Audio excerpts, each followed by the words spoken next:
Tomorrow's meeting, the meeting of Council and Commission chairs ends at 4, and there's a meeting of the Council by itself, which starts at 4 and will continue approximately 1 hour. The concert starts here. Here? Okay. So there's transport from here to there.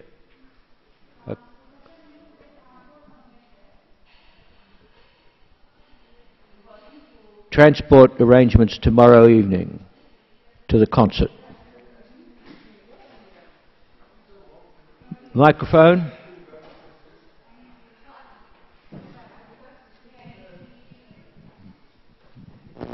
So the following, where the concert will be is called ICD, and it is 150 meters from here. We are not making any transportation to go from here to the concert. It's very close and a nice walk. But okay, that's the good. That's good. Yes, but the question is, those who are not members of the Executive Council, those who finish at 4 o'clock and want to go back to the hotel, we will have transport at 4 o'clock back to the hotel. But I would like to know how many have the intention to go back to the hotel in order to put 1, 1, 2 ones, all 3 things, you understand? So that's what, please raise your... Show of hands, those... We bring you back. But there is also the possibility, I will have a car, I can take one after the other to make a tour in the campus. One can walk in the campus, it will be beautiful weather. So it is the possibility that people who prefer stay here for 2 hours in the campus. How many people want to go back? So I don't know how many want to go back. So this is the point. Hands up and keep them up until the count is done. You can't. Yes, it comes back. I'm counting in Hungarian. 18. 18? I counted 15. Okay, so okay. One is enough. And yes, but 15 people. Keep it up to your mouth, we can't hear it. Yes. Not 16 hours. Okay. 18? Okay. What? 16. 16 going back, okay. Okay, good. And then the people that on the Executive Council that stay here will have a pleasant walk at the end of it to the site of the concert. Tomorrow is predicted to be a reasonably warm day, but not too warm. Good. So let me remind myself of the program so that it's finishing times. We want to get this. We're here. That was an error. We'll take. We've scheduled about. We actually took about 45 minutes on the Commission matters, and we'll schedule 45 minutes from 3 till 3:45 for the remainder of this session. The first item on the agenda is a report from Working Group 5, the Working Group on Women in Physics. Igle, please.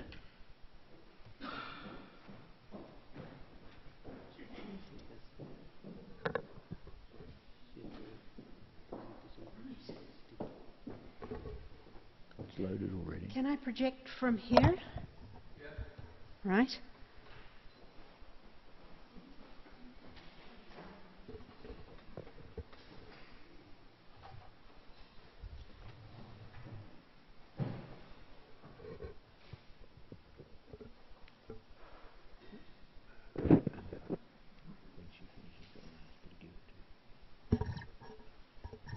course, the other question is if I can project my voice. Coming up. And the button is pressed. There we go. Bruce, I understand that I have 5 minutes. Yes. Would you give me a 5-minute warning, please? You have it. So, the mandate of Working Group 5 really has two components. One is to survey the situation in IUPAP's member countries, but it does go wider. And the other is to analyze and report data with suggestions on how to improve. And we basically have a couple of modes of doing this. In 2011, this working group completed a survey of both men and women in both less developed and more highly developed countries in the world on the UN scale. The little map at the top is an icon for that. There were 14,934 respondents across the globe, and this is now out of date. New things are happening. So surveys need to change. The second page that you can't read is an icon for recommendations.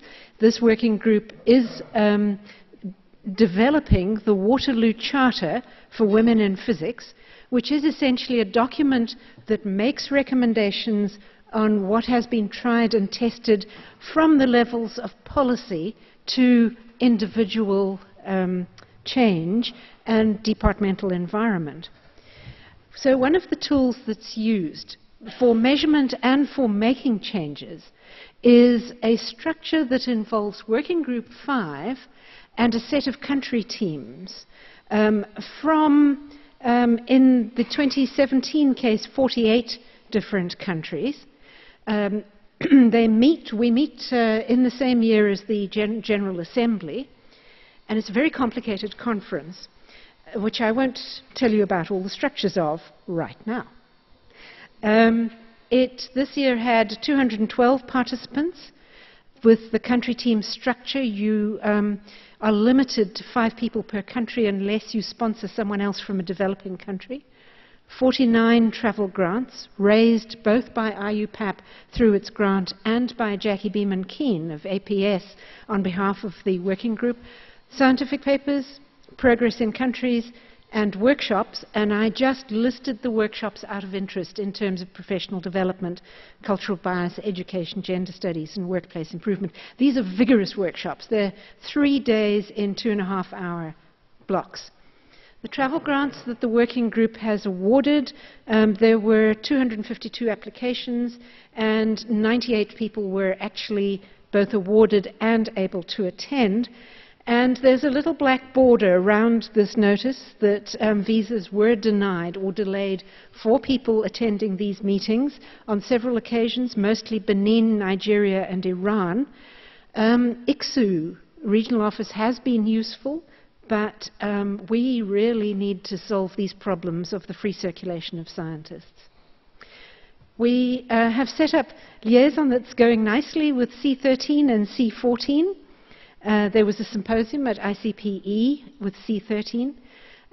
Worked hard on the harassment policy.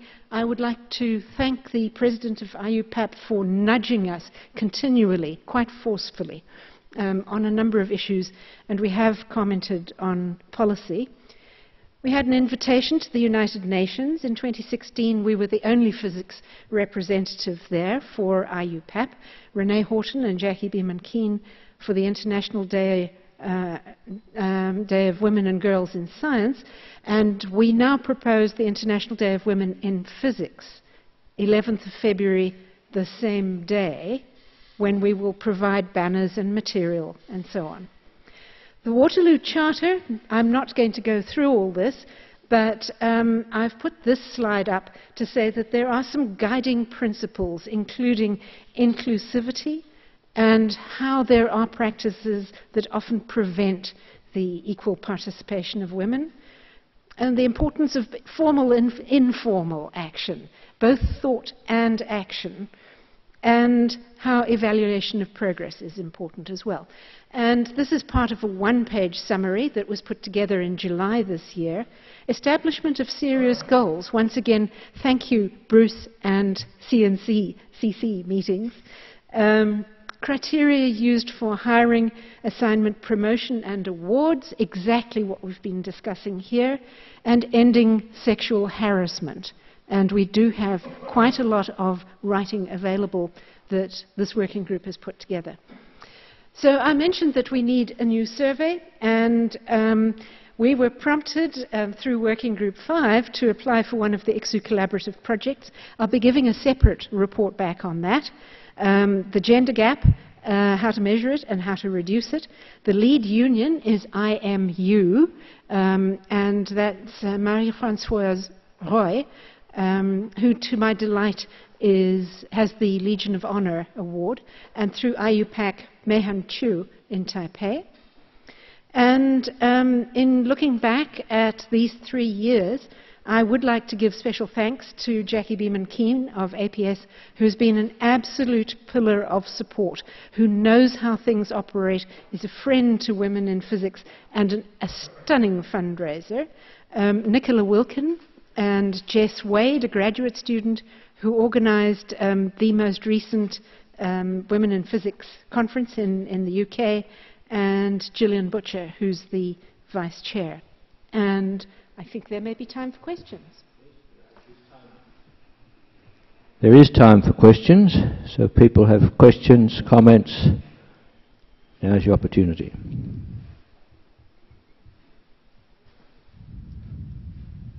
Well, there's been a lot of discussion already, so this is cool.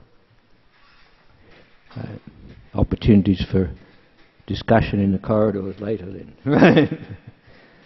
Thank you very much, Igley.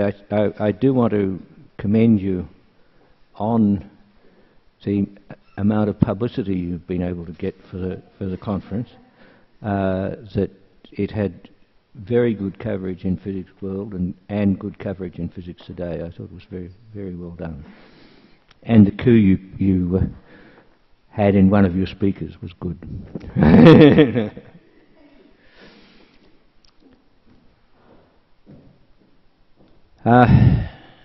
Put this back in. The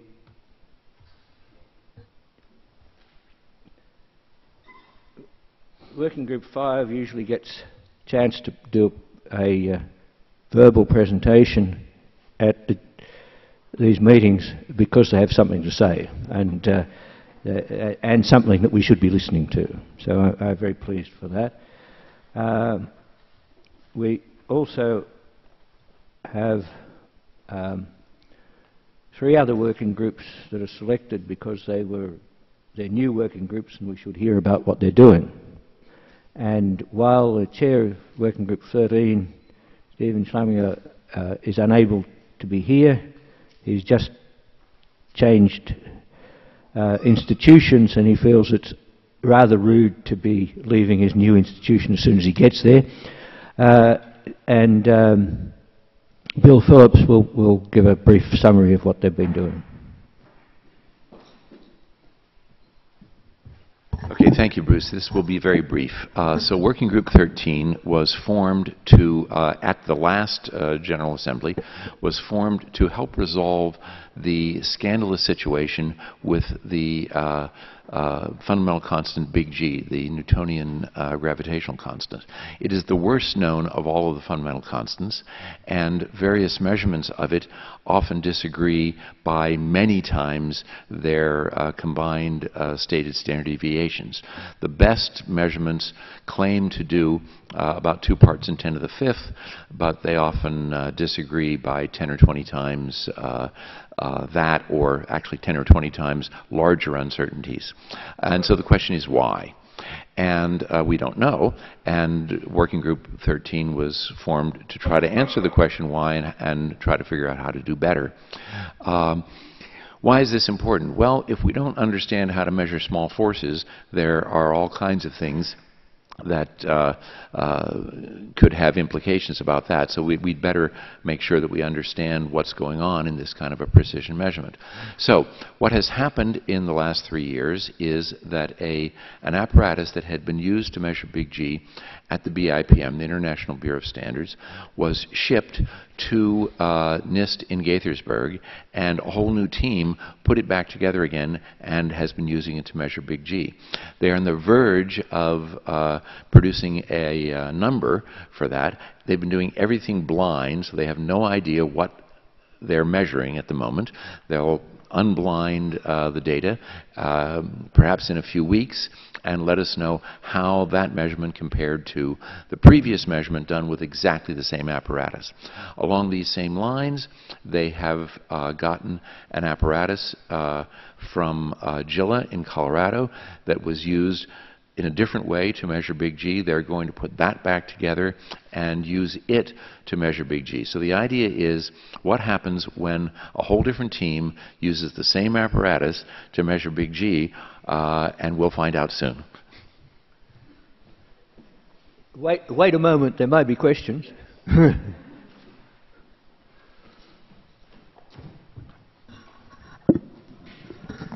Yeah, this isn't a question, it's a comment.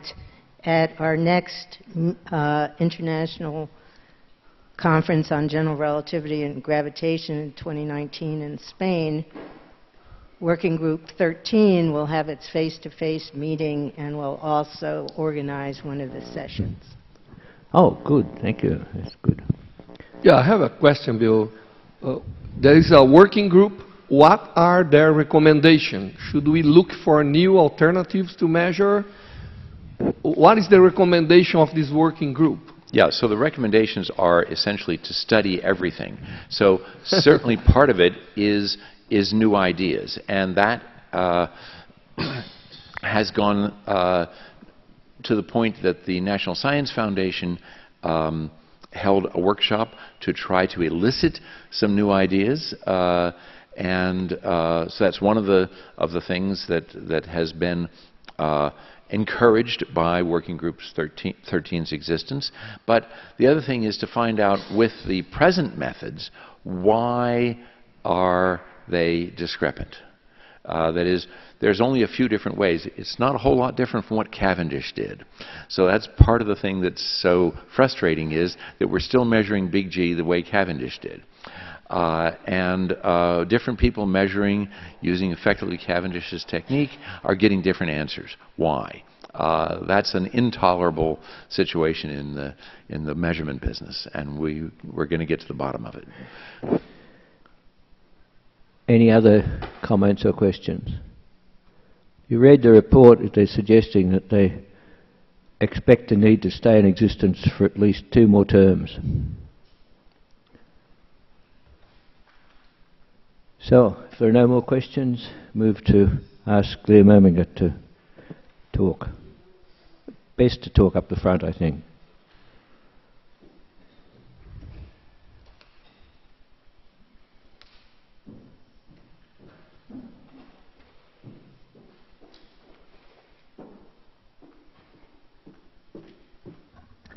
Good afternoon, I'm Leah Merminga and I'm at SLAC, and here I represent the Working Group 14 on Accelerator Science as its chair.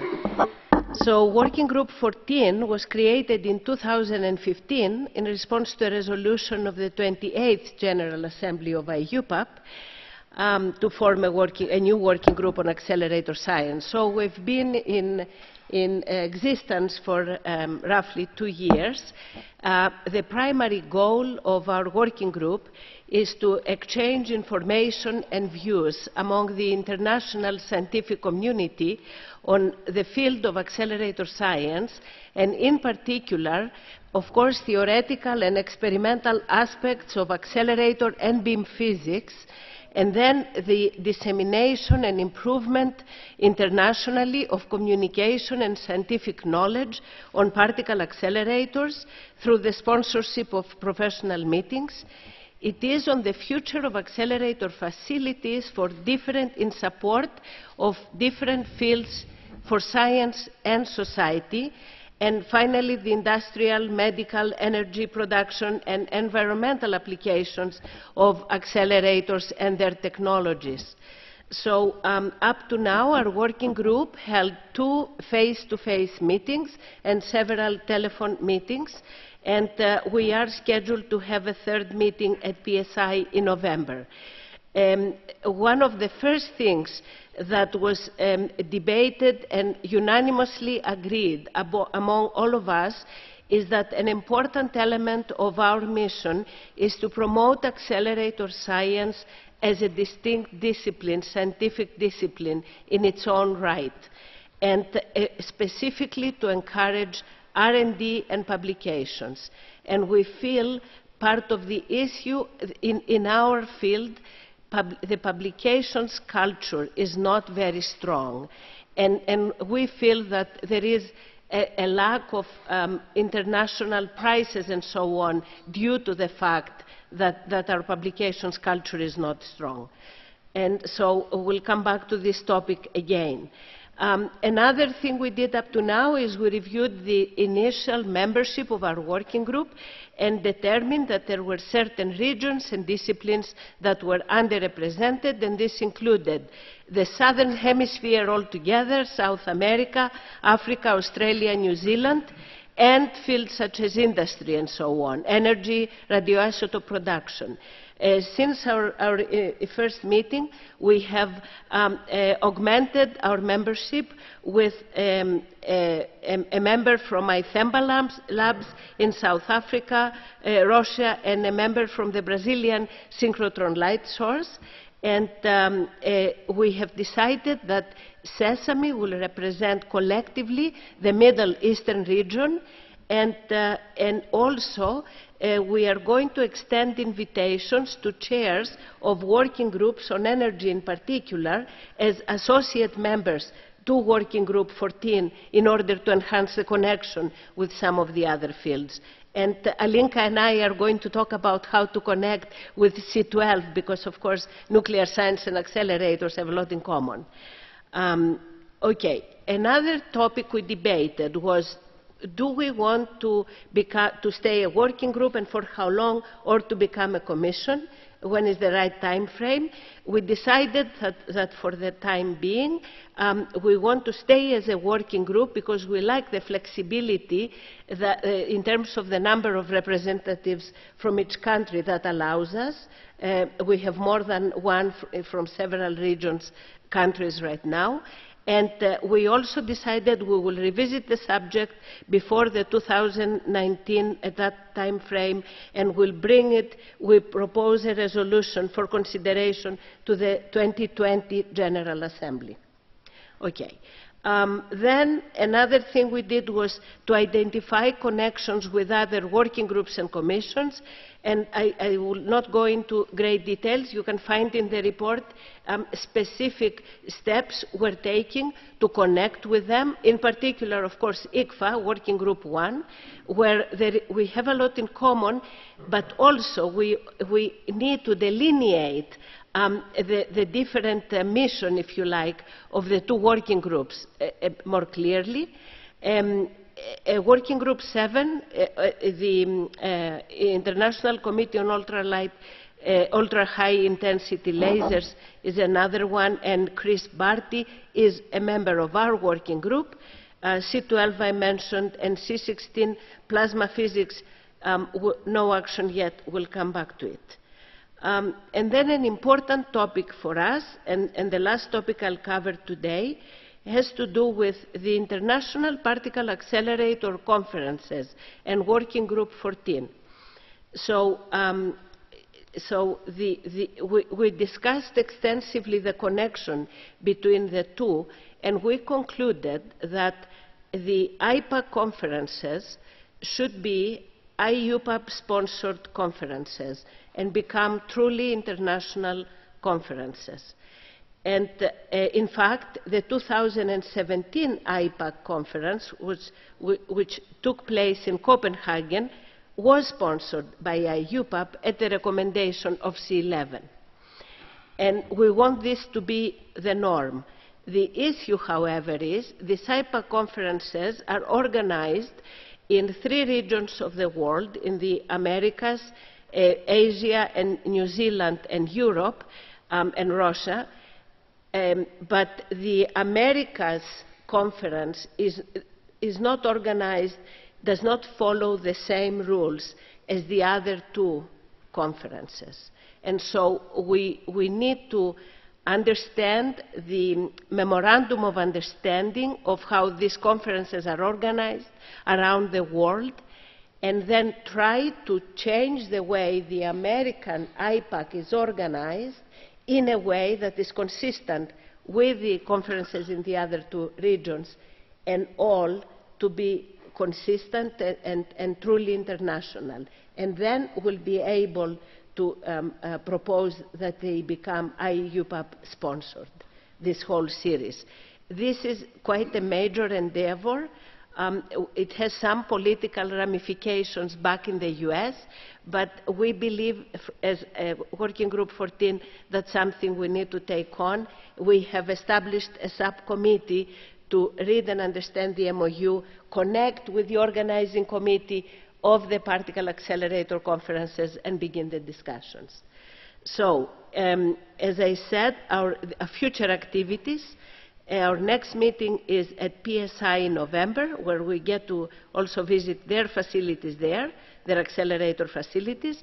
And in addition to the IPA conferences, we're going to focus on publication policies and strengthening the visibility of our field and of our research. And the second is education and training and connecting with main international accelerator school organizations. And that's all I had to report. Okay. Wait a moment for questions, comments. Do anyone have any questions? Let me start with a question. Do you have a connection with AC4, the Medical Physics Not right Affiliated now. Commission? So it may, accelerators play a significant Yes. role in medicine. It may be useful looking into that. Very much. Yeah, thank you. Any other questions or comments? Not, thank you, Leah. Okay. And good luck with your future work and the working group, and we look forward to receiving a report from you at our next General Assembly, which either says you want to stay a working group or you want to turn into a commission.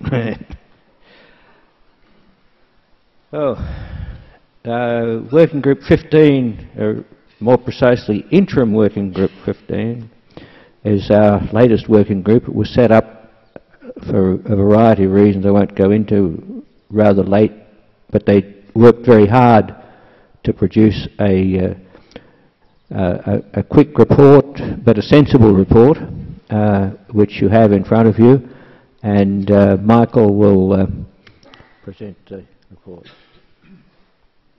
Can you switch to this projector?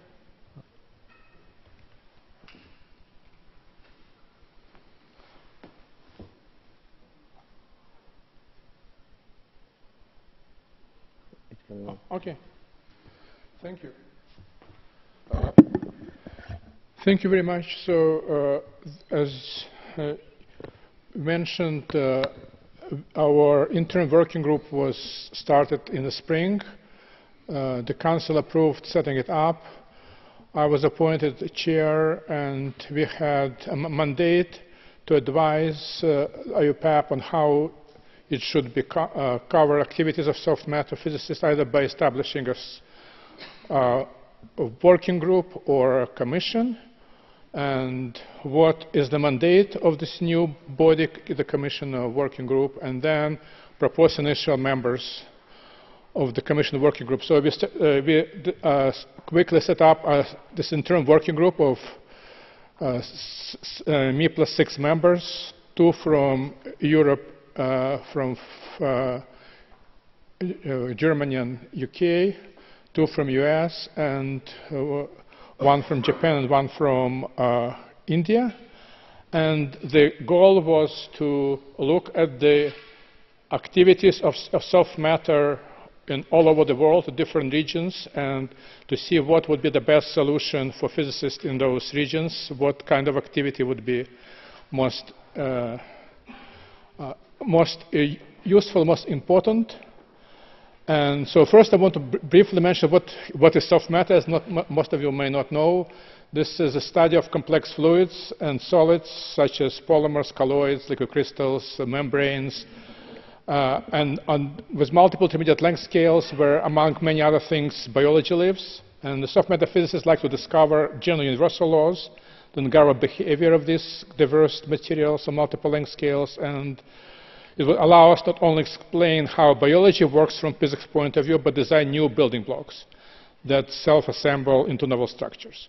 So when we were doing this global analysis of state of soft matter, it turned out that soft matter physicist community is the most organized in Europe, where during unification of Europe there were some activities promoting interaction between different countries. There were several organizations formed, such as SoftComp, and they started even international conference that was every 3 years in different European country, and they had the 4th one in France last year. But there were still a number of unconnected soft matter conference organizations in Europe. In America, soft matter community is much more dispersed and much less organized. There are several divisions and topical groups inside American Physical Society that are not strongly coupled. There are several other units regionally, and they are not interacting and collaborating with each other too strongly. In Asia, its situation is even less connected. Each country has its own several unconnected organizations, and there is little interaction between countries, and so communities are quite dispersed. So a recommendation of our interim working group is the following, is to organize and to assist organization of international conference on soft matter around the world, which would meet every 3 years in different regions, Europe and Africa, Asia and Oceania and Americas. And so we call it around the world in 3 years. To coordinate soft matter related activities in regional and local meetings and workshops throughout each of those regions separately and connect them together. To coordinate education, such as summer, winter schools and short courses, to help organize them, and maybe, if need appears, to organize them as well. To promote soft matter research through information exchange, publicity, prizes, publications. And finally, strengthen the connection between academic and industrial soft matter research and development through outreach, events, and short courses. And finally, we propose the following slate of members from each of those 3 regions, from Americas, from Europe, Africa, and from Oceania and Asia. So these are the proposed group for this working group to go forward. Thank you. Good. Thank you. Are there questions?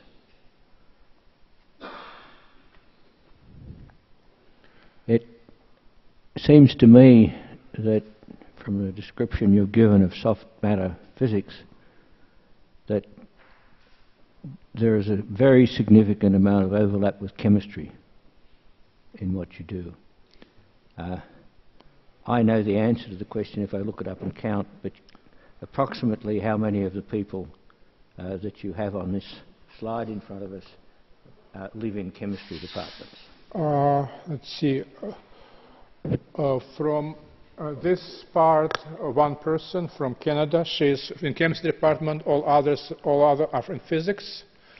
Jean-François Joigny, these are all physicists. Well, I think no, John Frankel actually is in chemistry. And here I think probably half. So there I would say from this whole combined about 2/3 physicists, 1/3 from chemistry, chemical engineering, material science, and other departments, right? And this shows the interdisciplinary nature of of this field. In fact, I am moving from chemistry department at UNC to Duke in January, and I will be in 4 departments: physics, chemistry, biomedical engineering, and material science, mechanical engineering. So this shows that the field is extremely interdisciplinary. My point of view is physics should be at the heart and center of it, because that's the most fundamental, and that will be able to answer questions not only what, as biology answers, but also why. But it has to have connection with all other disciplines to proceed. Yes, it's very interdisciplinary. And, absolutely. But a follow-up comment on that is that you will hear later on about our various relationships with the International Union of Pure and Applied Chemistry, and I'm wondering whether it may be useful to invite them to put a member on this. Our plan is to actually, in addition to the executive body, to create an advisory board where we're going to invite all the major societies in different countries that have any relation with soft matter to put a member from, like, American Chemical Society, European Chemical Society, all different societies, to put advisory members on the board, especially for the meeting. That's a plan, and also industry. Good. But so definitely we'll have a strong connection with different chemical societies and chemical engineering materials. But yes. with the National Union is the question. Your question is whether we to put somebody from IUPAC on the executive committee here, and or connected to it. We can talk. No, about we're definitely going to so. connect with them. That's a plan, but whether we want to put an actual member on the executive committee or is something that we haven't decided yet. Okay. Any other questions? Formally, I've formulated a resolution along the lines that Michael proposed, but I believe it's the prerogative of the Council to approve the membership of this new working group. So I ask for your approval of that. Is anyone opposed? It's the simplest way to ask the question. Quick, you want to comment? Okay, so the plan for this is to coordinate the activities of the problem of soft matter right now is that it's extremely new area and is simultaneously appearing in all different disciplines. The idea is to correlate activities, meetings, have them advise sessions in our international meeting, maybe have avoid conflict, like, for example, 2 years ago, American Physical Society, that has a biophysical division, had their March meeting, which is the main meeting of American Physical Society. It was the same week as the Biophysical Society of America, which is even bigger meeting on different part of it. So to try to avoid conflicts, have exchange of information classes, maybe cross-list some of the conferences, and suggest sessions and maybe points of common interest together to have some joint study groups, studies, joint workshops, things like that. So basically to form a network connecting different activities in different areas of science to IUPAP working group. That's the plan. So that will be our lead people in those societies that will tell us what's going on there and help us coordinate. And there could be as many as 50 or more members, because there are so many different organizations. It's just impossible to put all of them on the executive committee to become impractical. Edmar? Actually, a strong connection I see between this group of people to another commission is to the C3, a Committee of Statistical Physics. There are a number of people here that could be on the C3, like Andrea Liu, David White, Jean-François Joanny, Dan Frankel just got our Boltzmann medal in the last meeting. Peter Harrell is a good friend. Sriram Ramaswamy, of course, is also a statistical physicist. So maybe one should think about a connection through one the next comment I was going to make is that there are a significant number of people working in soft matter physics in a number of the existing commissions. Absolutely. Right. And I think it's important for them and for Working Group 15 that these connections are recognized and maintained. Right. Absolutely. In fact, one of our members from Korea is actually actively currently a member of one of the of commissions over here. Yes, there is a strong overlap with statistical mechanics, with biological physics. It's just a different way of combining things, and it's a different platform. No, but it's fine. I'm just saying one should combine them. Right, right. Or, but delegate. But there is, so far there was no forum that connects all the way going from medicine and biology, looking from a physics point of view, all the way down to fundamental statistical mechanics. So the issue is, can we have an Isaac model of life?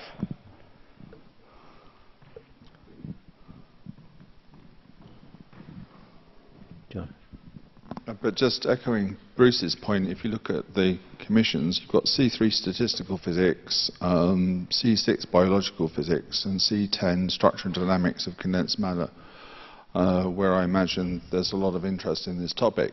So as part of this discussion, which the working group will help promote, doesn't there need to be an interconnection established, so that it may be, a model might be that the working group would automatically liaise with these three commissions, so that everybody is aware of what everybody else is doing, and you'll automatically get input from those other commissions as you evolve this. You're being clear about what the overlap is between what you want to do, how some of it is being done maybe not so well in the existing commissions, what added value you can bring. That's part of the discussion. Sure, no, that's a great idea. If there's a mechanism of combining with other commissions, it would be wonderful. In fact, I think C10, the whole thing started 4 years ago when C10 initiated. No, it started before that. Huh? Started 3 years before that. Right, so 7 years ago, I'm sorry. So this and they were looking for the possibility of reconnecting this. But yes, if there is a mechanism, if you can advise me how to do it, we would love to do it. I think that one of the messages that I get when I read the Commission reports and when we hear the discussions that we had this morning is that perhaps they were in the past, but the commissions are not silos. There are all kinds of interactions between various different commissions. They need to be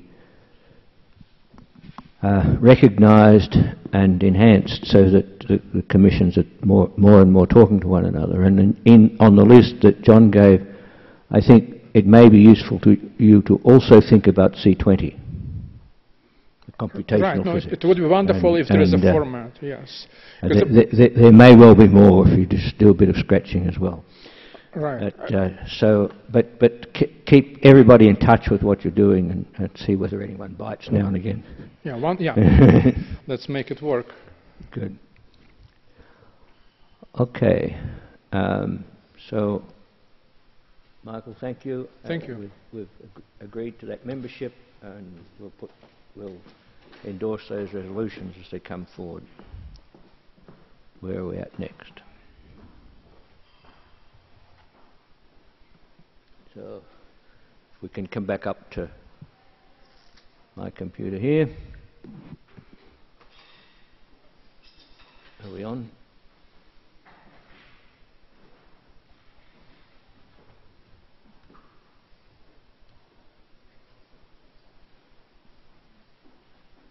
It's looking better. We should be up in a minute.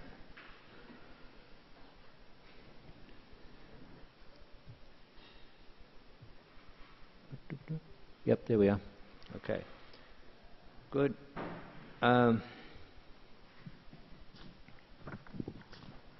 So I'll slip over the next slide because that's the list of people that you just saw. I'm not on play.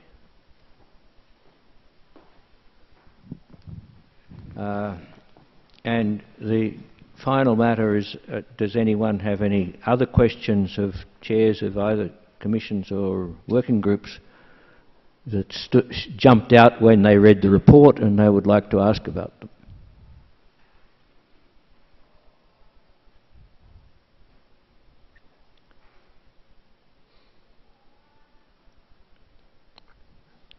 If not, then we can move on to the next item on the agenda, which is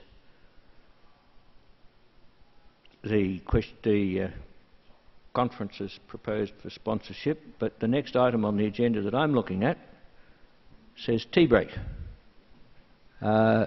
Is it too soon after your lunch for a tea break? Do you want to do some conference work and then a tea break?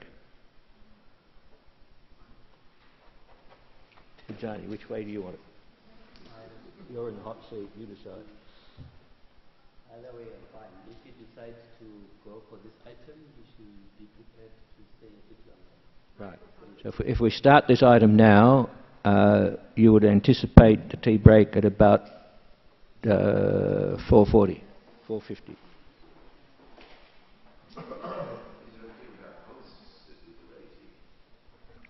Okay. We'll.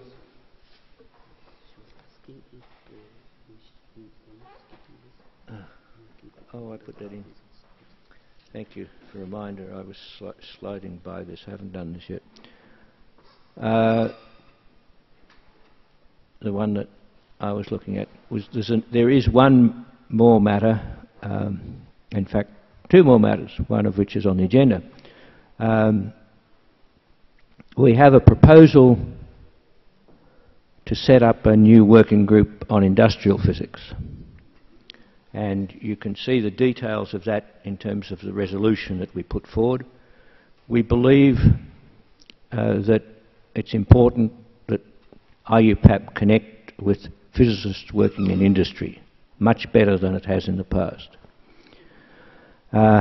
If you look into the history of IUPAP, that you'll see that every so often the President decides that it would be a good idea to have more applied physics or pay more attention to the applied in their name. It would be a good idea to have connections with industry, and they think of something that might do that. We just went through the process of determining slates for commissions, and there is a bylaw that says every commission should have somebody working in applied physics on it.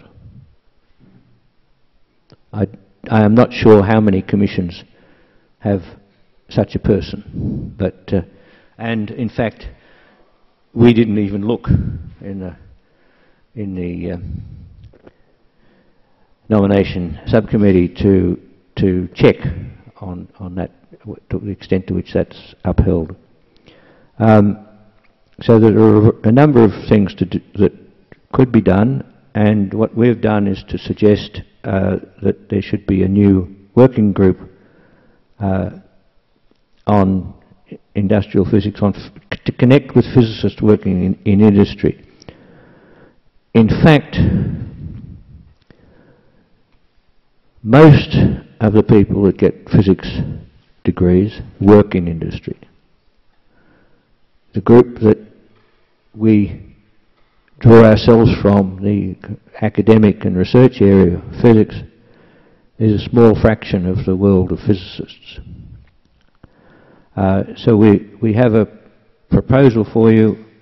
I invite you to read it under the resolutions pages, and we'll get back to talking about it when we come up to resolutions. When I was putting together the resolutions, I suddenly realised that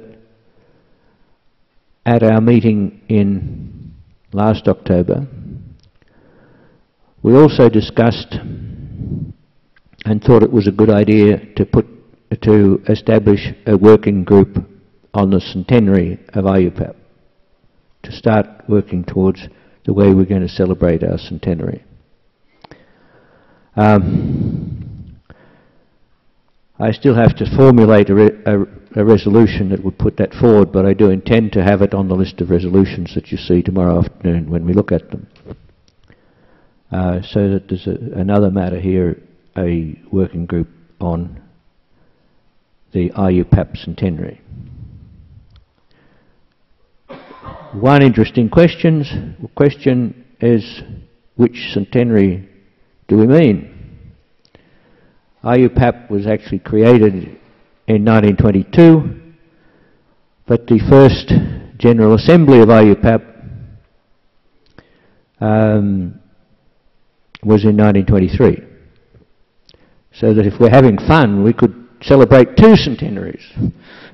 And in fact, 2023, on our normal cycle of things, there will be a General Assembly, whereas in 2022 there is no General Assembly. So that if we have a celebratory meeting of some type, it will have to be a special meeting. So there are those intertwined questions that come up there. That's really a heads up for what you're going to see in a little while. And let me see.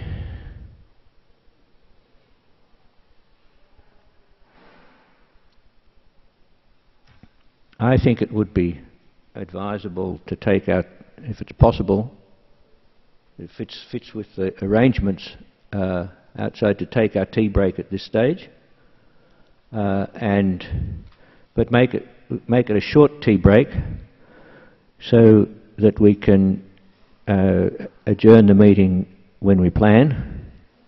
So let's wait to Sun Han to get into. Yeah, that's what you're checking. Can you, Sun Han, can you check on?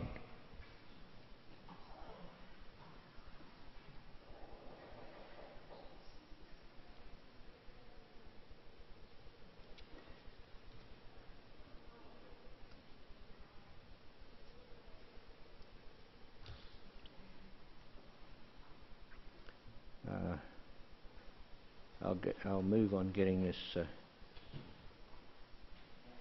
We're okay? So we can go out for tea at this stage? Good. Let me suggest we keep it to a 15-minute tea break and come back in at 4 and bring us back onto this schedule. And I'll spend a little bit of the tea break getting Rujani's presentation up so we can write it from here. Good. Tea time.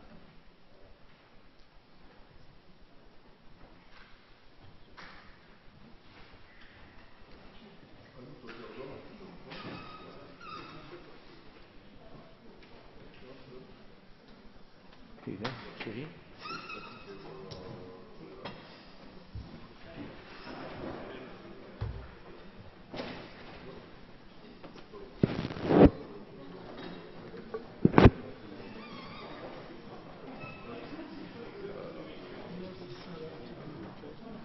Yeah. Oh.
Oh, right.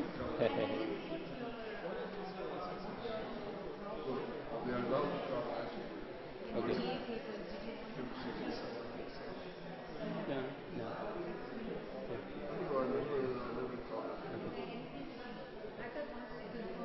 Yeah, once I confirm, maybe I can. I always have to refine it a little bit. Okay.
the chair of finance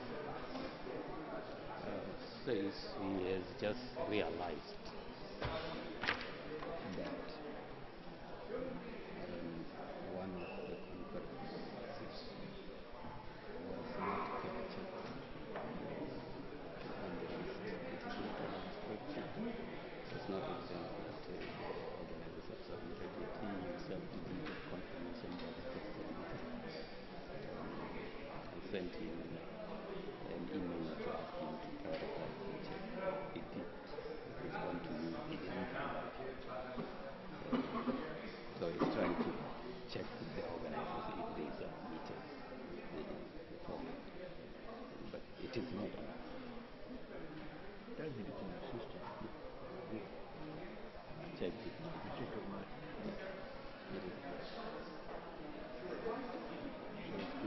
Did they send it because we endorsed it forward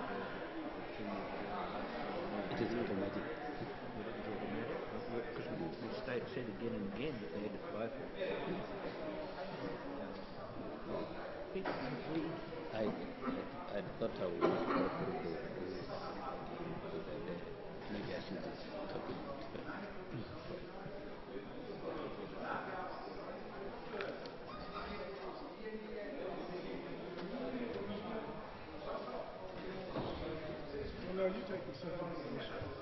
Yep. Well, please come in and take your seats. The next item is an item of very significant interest to chairs of commissions. It's the item of discussion of conferences proposed for sponsorship for 2018. And I believe that Rajani has been talking to all commission chairs about this, either verbally or by email. And he is now going to tell us what conclusions he's come to on analysing your responses and putting forward a proposal for which conferences should be supported and at what level they should be supported. Are we all back? There's some noise outside. Should I go ahead? All right. Good afternoon and welcome back to this after tea session. Can you hear me? All right.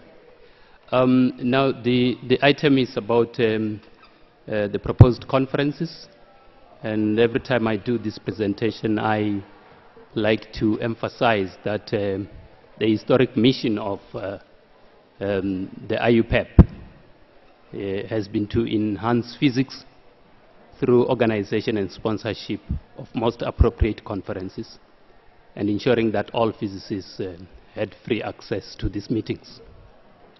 When I was preparing the presentation, I did it in two parts. I did the extended version and the shorter version. And I think I'm going to give the shorter version. But I will, before we go through the list of the proposed conferences, I would like to restate the rules. One assumes that by now we are all, as commission chairs, familiar with the rules. But just to restate, IUPEP supports conferences in two ways: through endorsement and through financial sponsorship. And it does that through 4 categories. The biggest conferences that we support are categorized as A conferences.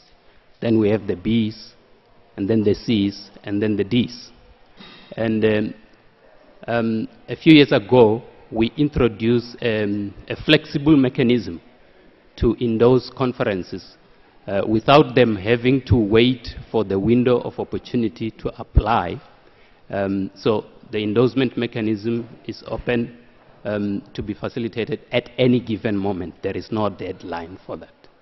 And if you have read the rules for the endorsement, we emphasize over and over again that if your conference gets endorsed, and endorsement comes without financial sponsorship, and you still want to get financial sponsorship, you have to apply again. All right. Now, the first rule to remember is that we have a deadline for submissions of these conference applications.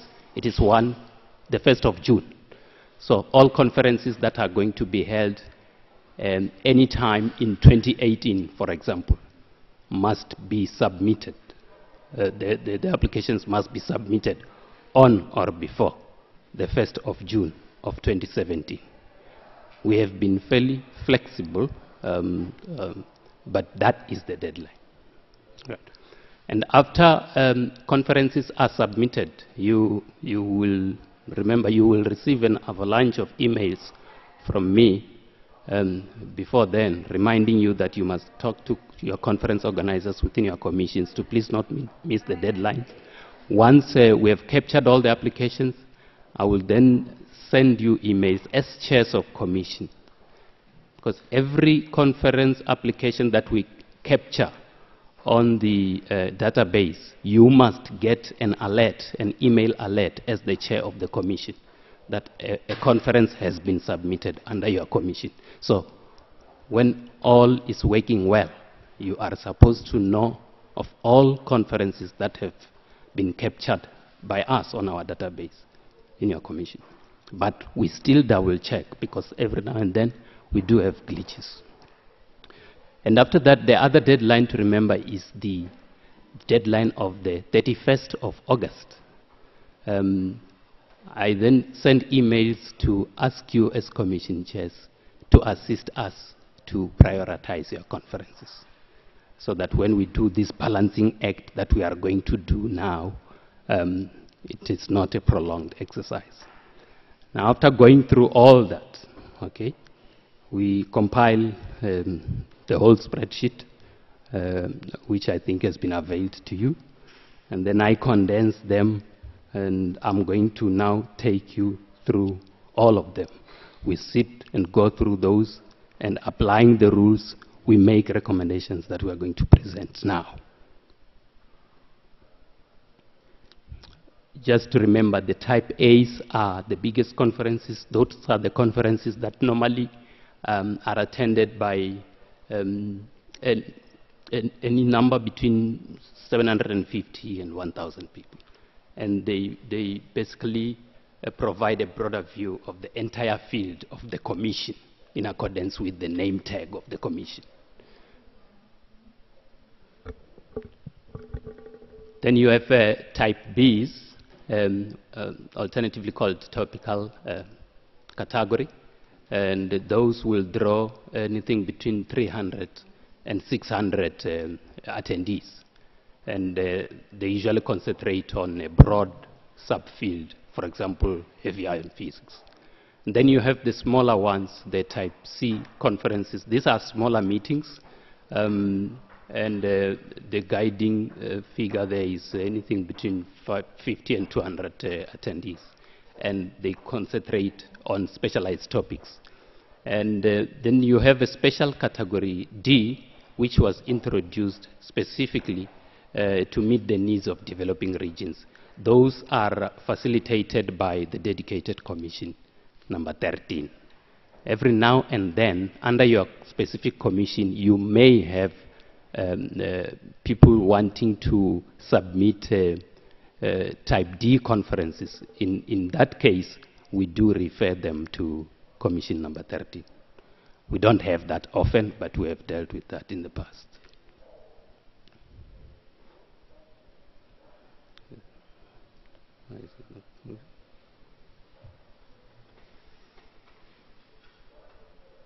Okay. Now, this year, for 2018, we received a lot of conferences. In total, there were 52, with about 12 of them under category A, and 22 of them under category B, and 14 under category C, and 5 under category D. Now, on the screen, we are projecting them from commission number 2. we have captured under that commission 2 conferences, both B conferences. They are both biennial conferences, and they have been regular under the series of C2. The first one is International Conference on Precision Physics of Simple Atomic Systems, and the second one is a conference on precision electromagnetic measurements. They have been supported before, and they are regular under C2. They were also endorsed by the Commission Chair. And we are submitting that they be approved for 2018. If the Chair of C2, Bagnato, has anything to say, he can make the comment before I pass to the next Commission. Bill.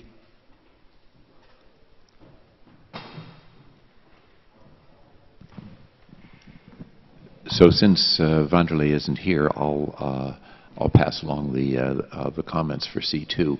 So the only thing that we have to say is that we give priority to CPEM among the 2 possible applications because it has a stronger focus on a wider area of precision measurements and impact on fundamental constants and units. But we think they're both good conferences. Yes. Yes, he actually did give that priority order. I should have switched them, but yes, we have noted that.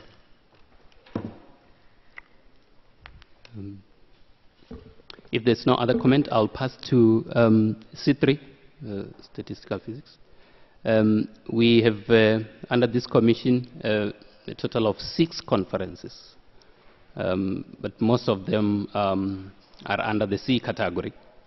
And the Commission has given priority only to 2 of the 6. And they are in that prioritized order. The first one is unifying concept in glass physics. This is a triennial conference. So in essence, that is the only conference that is being recommended for financial sponsorship. And the second priority is active matter and non-equilibrium statistical physics. And that's where the Commission said it drew its line in terms of prioritizing. And the remaining ones, the dynamics and thermodynamics of interacting systems, they said they were fine in them getting endorsed, even though they will not receive any sponsorship. I don't know if Itama, you want to make any comment? Okay. Right. I've put reds on the last 3 because you said you didn't even want to comment on them. Then commission number 4, we have captured 3 conferences, all of them B conferences. Now we have captured actually, all right, I will have to do some explaining here.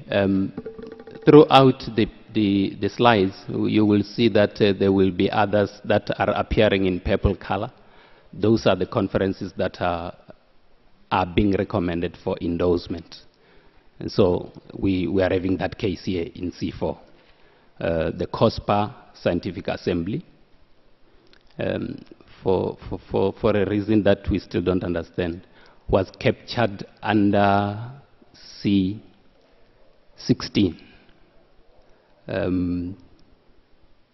Yes, C16. But it was not supported there.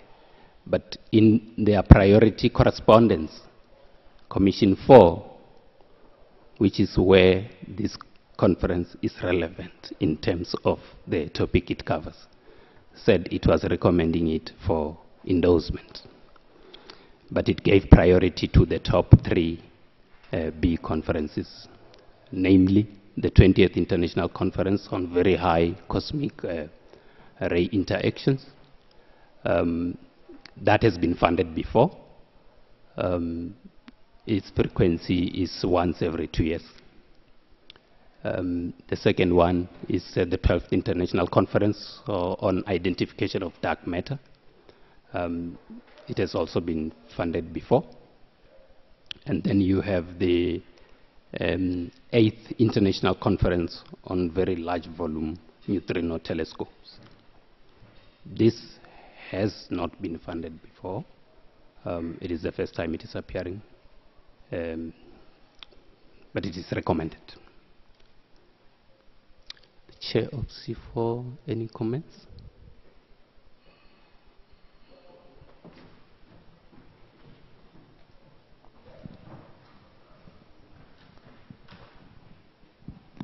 Yeah, I think you covered it nicely. The International Symposium for Very High Energy Cosmic Ray Interactions is taking place every second year and is under the auspices of IUPAP for a long time. IDM, the dark matter, has come up more recently and has developed also nicely. So and they have been given support as well.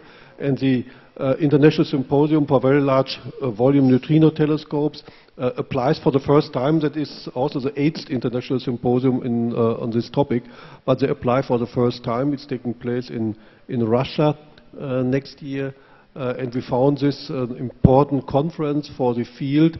And so we couldn't really decide between the three conferences, and what we thought is if the money that we would take out of the budget would be too much, we would equally share it between the three conferences, if that is a possibility. I didn't get the last part, the sharing. So we are asking, that's a little bit much, we are aware of this, we are asking for 3 Type B conferences, and if this exceeds the budget, the available budget, then we would like, I mean, that it's equally shared between the three, the possibility, the maximum amount of money between the three conferences, equally. If that turns out to be an issue. Okay, we will make that note. We have looked at the budget. Thank you. Please. Yeah, since you mentioned the COSPA application to C16, I think that I can bring some comment from the C16. In fact, when we discuss among us, yeah, this conference is completely unknown to us. And also there is a very strange point. Their budget is about $1 million, euro, whatever, and they ask for a few thousand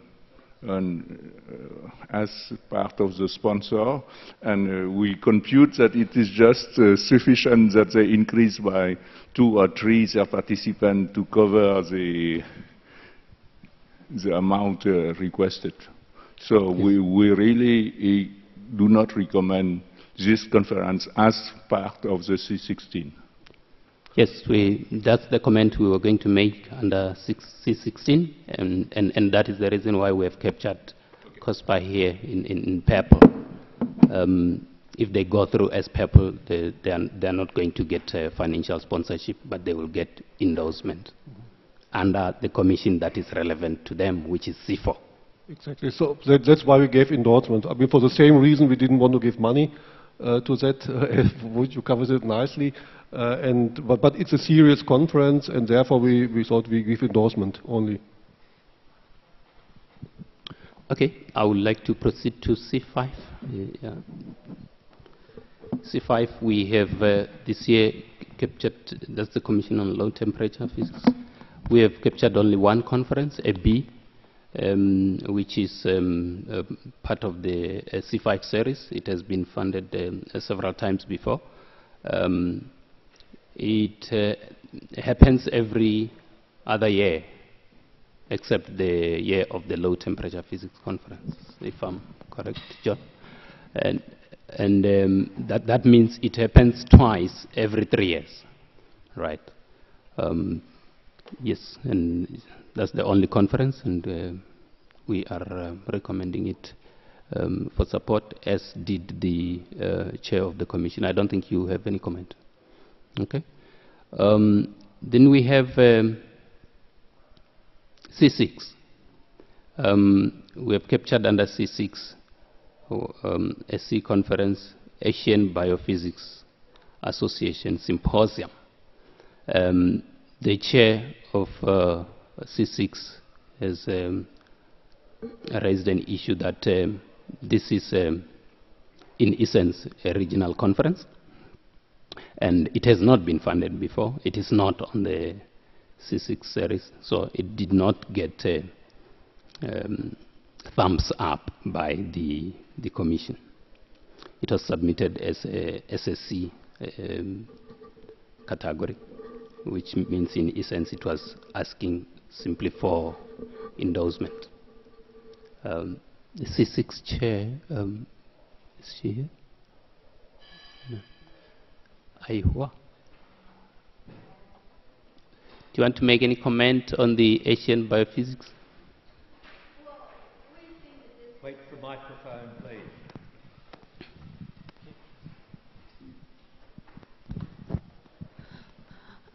We think this IUPAP generally support international meetings instead of regional meetings, so we do not recommend the support of this this symposium.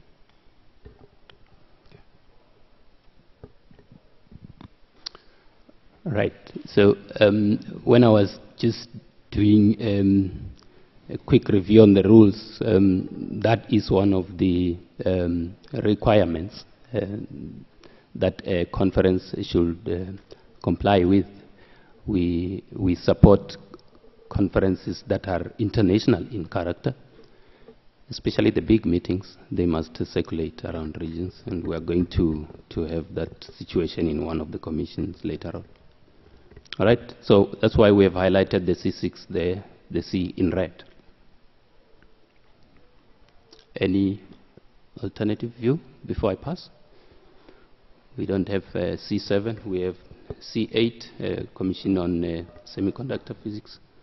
The International Conference on Physics of Semiconductor is the premier conference of C8, and it is ranked number 1, followed by International Conference on Superlattice.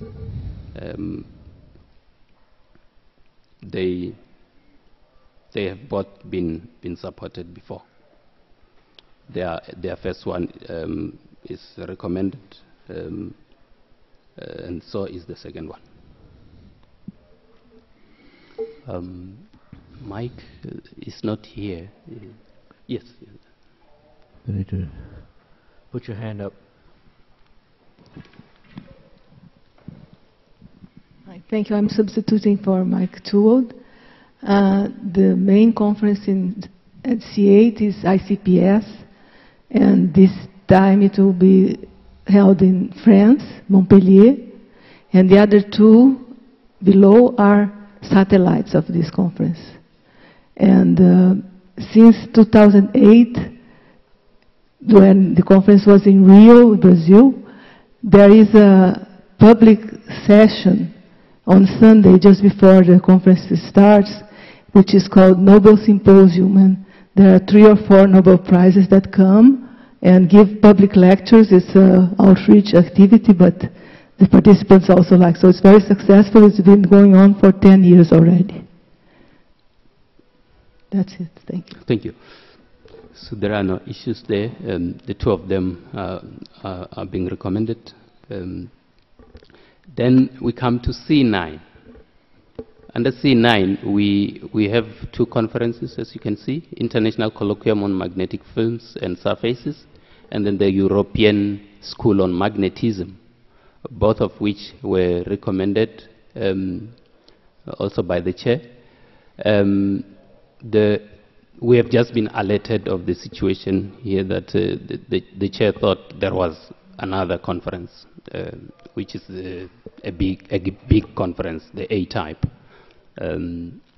We tried to search, and we found no evidence that it has been submitted. But I'm sure you would like to say something. Here. Jean, here. Yeah, I'm very surprised to see that the biggest official IUPAP meeting, International Conference on Magnetism, is category A with 2,000 people, but it's not in the list. So I sent them several times before deadline, ask them to submit. So if it's their fault not showing up, then I have nothing to say. But I need to check with them if it's a technical problem or not, because this is traditionally, every time it's automatically supported for the major meeting. And there's a misunderstanding between you and me, because you asked me to give the order of these two, and I assume that category A, it's of course it's already number one. So just ask me these two, which one is first. So that's a little bit confused, but I just raised this issue and I'll back to you about this. I'm sure it's because of the technical issue. There should be no reason that it's not submitted. Yes, thank you. And that is the reason why the chairs will always receive emails from me to just make sure that these applications have been submitted, and the systems are robust enough to alert the chairs when we capture the applications. And in this case, I think no alert has come to us. We don't think it has come to you either. So that, yeah, the other point to emphasize is that if we captured it, in all likelihood, because we know it is the premier conference of C9, we will be recommending it for support. But the application has to come in. They need to apply. John?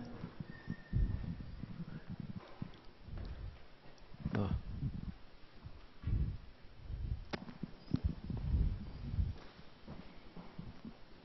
So that brought to mind another issue. There was a discussion about whether or not IUPAC should be sponsoring conferences in the USA. Was there not? Because of the restrictions on circulation of scientists. Is this still in? Sorry, Laura, but is this still in place? And is this part of the consideration? Because I happen to know that the International Conference on Magnetism is going to be in California, isn't it? Yeah, because it was announced at SCARES.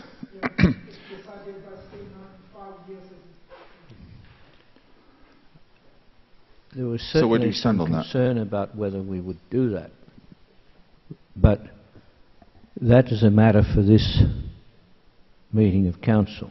I mean, our situation on this, there's a resolution somewhere which I can't find at the moment, but it says that if people at a conference, people are not permitted to go to an IUPAC conference for the reason of their citizenship,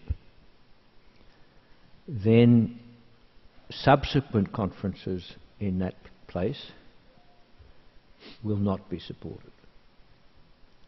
Now, as far as I am aware, we held a number of conferences in the US this year, and I don't believe there were any cases where people were not allowed to go to the conference because of their citizenship. So the first step that we would take in saying no more endorsement of conferences in the US has not yet been passed, as far as I'm aware. Okay, I just wanted to clarify that that wasn't the reason why this conference hadn't mysteriously disappeared from some list somewhere. I do remember having a discussion about whether this would apply to that conference, and if my recollection of the exchange is correct, I said that we will not know until the time of our commission and what the situation is at that time. Now, there is still a provision in place in the US which says that people from certain nationalities can't be admitted to the US. But we have not had the trigger situation that as far as I'm aware anyway, of people not being allowed in to any of our conferences. Maybe we've been lucky about where they're coming from. But, may I ask a question just about that, because it was also a topic of discussion in C4, because the next major conference of our field will be in Madison in US in 2018, and then you just said sponsorship would not be given anymore for the subsequent conference. Is subsequent for that specific type of conference or for any further IUPAP supported conference in US? Because, I mean, asking for the planning, because you cannot, I mean, for these major conferences, you cannot decide half a year before to go somewhere else. And in case of C4, the situation is that we still have someone in reserve for 2018 to take the, not 2019, sorry, to take the conference, but we would need to have a decision now. I mean, then we cannot change anymore. At the moment, I believe the situation as far as our statutes are concerned is that this Council meeting can recommend the approval of conferences in the US, because the trigger that would stop us from doing it hasn't happened. And once we make that recommendation, we have to wait and see what happens to the conferences in 2018 in the US, and whether there are any triggers in those conferences that could affect 2019. Okay. Makes life difficult then, of course. Deb. Well, I understand the situation. Deb? May I make a quick... we've already had a discussion earlier that people often they don't have their visa refused, but they have their visa delayed to after the conference. So are we going to capture that as well? Because from our perspective, that is essentially preventing the person from being able to go to the conference. So should we be asking conferences to report on both of those issues? One, A, whether anybody was refused a visa to attend the conference, but B, whether people were unable to attend the conference because they didn't get a visa in time. I have a quick question. If the problem is that they didn't get a visa, it becomes very difficult to decide why they didn't get a visa. And one of the worst conferences from the point of view of people not getting visas that I remember IUPAP being involved with was the IUPAP General Assembly in London.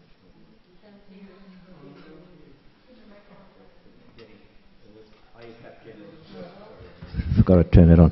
The IUPAP General Assembly in 2011 was notorious for people not getting a visa to go.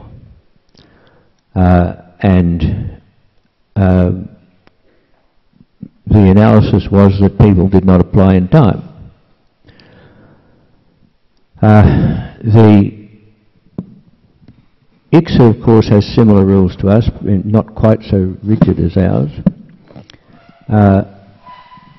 And one of the ICSA meetings in Canada had great difficulty getting a number of people to go to the meeting. And that is the main reason why this year's ICSA General Assembly is in Taipei and not in Canada. There were two competing bids for it. I think we had some difficulty getting some people into Canada for the International Women in Physics Conference of 2014. We had some difficulty this year getting people into the UK.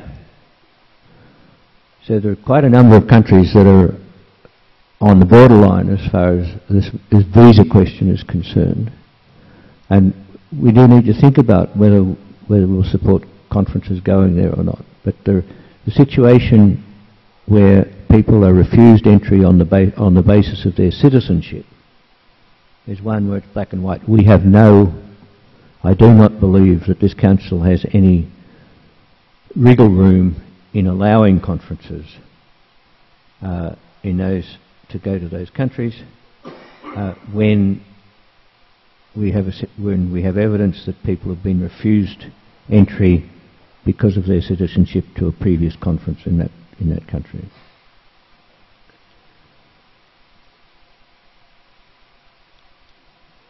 Any further discussion on this one, Bill? While your microphone is coming, I want to highlight the fact that I want to ask C9 whether the European School on Magnetism passes our international test. Bill. To amplify your comment about visas being denied or delayed, and particularly the analysis that in the UK in 2011 it was due to people not applying in time, it might be a good idea to have as a standard advice, maybe it's already given, for the organizers of any conference to emphasize to all those who are attending to be sure to apply early, and that what constitutes early is getting longer and longer. Another point is that people organizing conferences in the US can take advantage of the services of the National Academy of Sciences for resolving problems with visas. Yeah, that's certainly true. But you have to rely on people doing what is suggested to them. And this meeting is an example in point, because the necessary paperwork from the organisers of this meeting was sent out in May or June, sometime in May, I think. Yet, we have people that did not apply for their visa in time to get it. Well, that's always going to be the case, but we want to make sure that we inform organizers that they have a responsibility to be early. They have to and do their follow bit up. and then cross their fingers and hope the delegates do theirs. Yeah.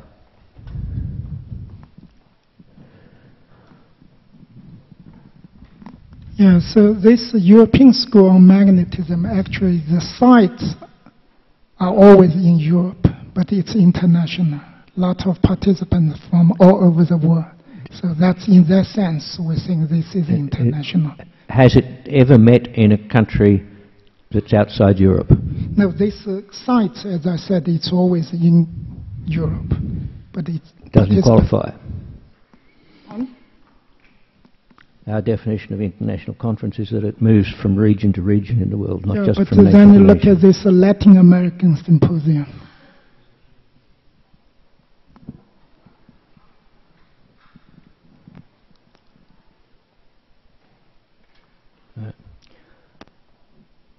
Okay.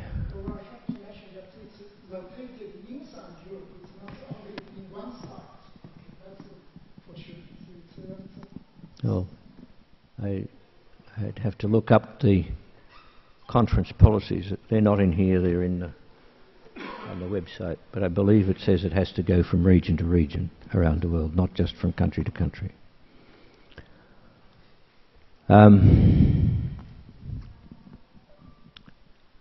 Sorry, back to you. Thank you, Bruce.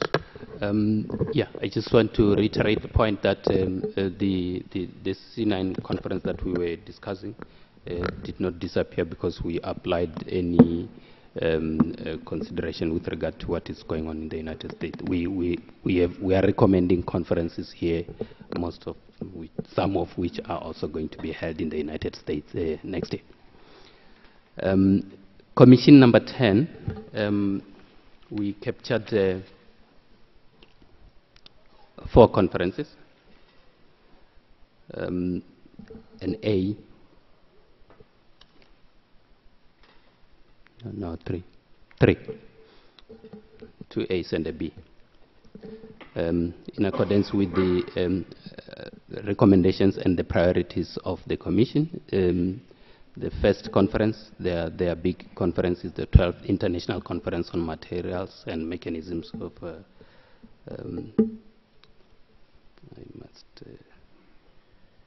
superconductivity, as an A conference. It is a biennial conference which has been sponsored before, and we are recommending it for support in that category. And so is the second one, which is a B, the 23rd Latin American Symposium on Solid State Physics. Then there is a third conference, which appears now in red, the 7th International Conference on Nanostructures. This has been submitted as an A conference. It is going to be held in Iran next year, as I believe were the 7 other previous conferences. There was a year when we supported this conference. I remember during that year we had quite a long discussion. We are not recommending it for support in that category, and so is the Commission, on the basis that it has remained in one region for as long as it has been held. Renan, you would want to say something?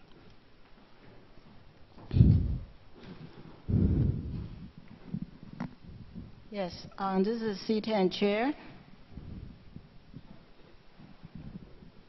Regarding our preference for the support, you will go back to the previous list, the upper page. Yes. Altogether for C10, there are 4 cases submitted. And according to our Commission's ranking, we will recommend to support the first one, which is the International Conference on the M2S Conference. This actually has been the C10 conference that we have consistently supported in the past. Although it covers a partial field of all the C10 fields altogether, but it actually have attendees over 600 to 700 per conference. It has very high quality talks and papers organized. So this has been consistently conference we would like to recommend and support. The second priority will be the 23rd Latin American Symposium on Solid State Physics. This apparently has been the common conference for many Latin American scientists to go in this region. So we would like to support them in this year, in this time. As for the next page, you go next page. The third ranking would be the 34th European Conference on Surface Physics. This is a smaller group of people attending, maybe around the order of 100 to 200 people or so. But the paper quality has been quite good. As for the other one, the 7th International Conference on Nanostructures, which was supported last year, but I think we're not going to support it in the second time. All right? So that's where our standards are. Okay. Thank you.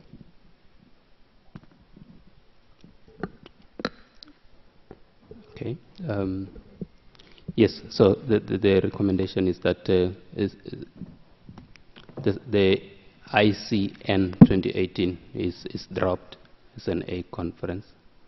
It's a big conference, and I think the rules are very explicit in terms of those conferences circulating. I think the rules are not that stringent on smaller meetings, especially in the Ds. So 4 conferences captured under C10, 3 being recommended to go through. C11 is one of Excuse me, before you go on, I'd like to ask a question. I'm a little bit confused about what constitutes a regional conference that shouldn't be supported and an international one that can be supported. Because it sounded like that the earlier commission rejected an Asian conference, but here we're recommending a Latin American conference. Is there some scale of regionality that comes in?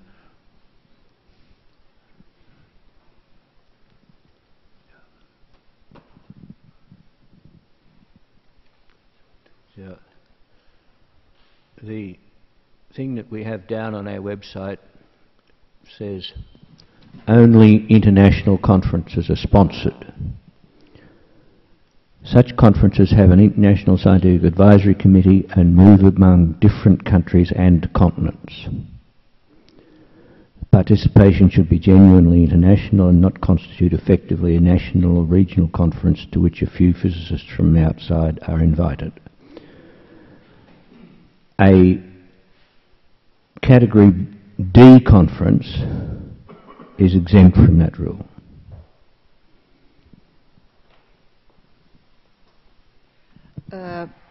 I can answer. We also have a conference, Latin American Symposium in Nuclear Physics, which first we asked as a D conference. It was in Montevideo. And then we did not get because South America is not a developing continent. It is a developed continent. So they put it in Africa and countries which are really more. There is a list of developing countries of World Bank, so it is clear. Then we got it in C, and now we got it in B. And our conferences are really international from the point of view of participants and speakers. What is not really international, that it is walking in the continent. Between this year, it will be in Cuba, in Havana, it's the first time, and it has been in Ecuador, Colombia, all Peru. So it is in the continent of South America, not outside.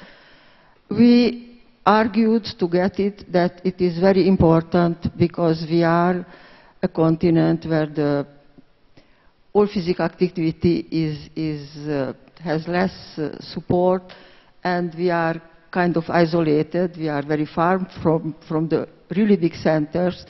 And this was understood, and we got this support. So I'm really in favor that this support be given, even if it is not walking all around in all continents of our planet. But this is the explanation, I think. Just to go back and try to get a final point on that. That C10 conference that we touched on earlier, it has been held in one city in Iran at the Kish Islands forever. It has not even circulated in the region.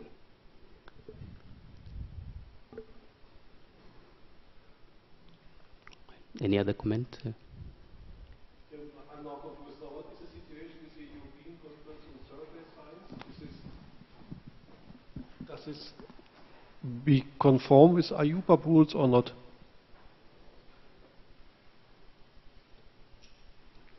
I mean, I'm asking that question because also in our commission there is a, which sounds very much the same, European Conference on Cosmic Ray Physics, which we haven't given support in the past because we said it's a regional, I mean it's European, it's a regional conference.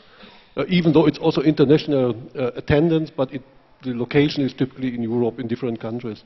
But our understanding was so far that it doesn't fulfill the requirement for IUPAC sponsorship. So let me just understand what the situation is. You see, I don't have any preference in a certain direction, only for reasons of consistency. I mean, with Latin America, I understand, I mean, your argument, but with the European conferences. I think, just from my memory, every time when we were interrogating this aspect of regional conferences, when we came across regional conferences such as the Latin American Symposium that we are now discussing, that are in underdeveloped countries, number one, that do move in that region. We have been very accommodating. One of the things that we will do will be to try and move them to Commission number 13 if Commission number 13 is not oversubscribed. Yeah, but my question was about European conferences, which are called European conferences. I was not talking about Latin American. I think in my recollection that conference has moved around Europe as well. I can pull out the application here.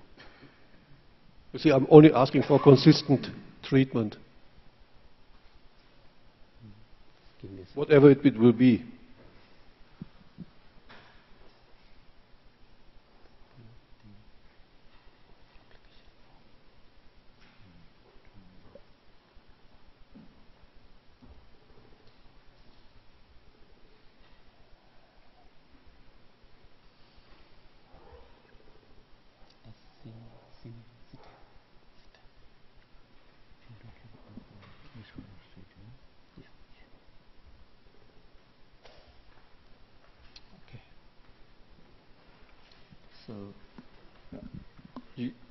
Can I just say something while you're thinking?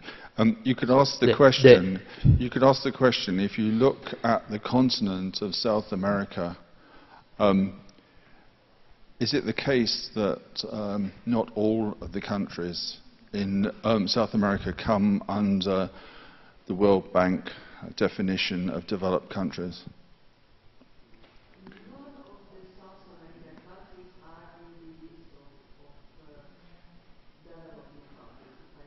Yeah, but I can't. What's the category that UPAP uses to define a developing country?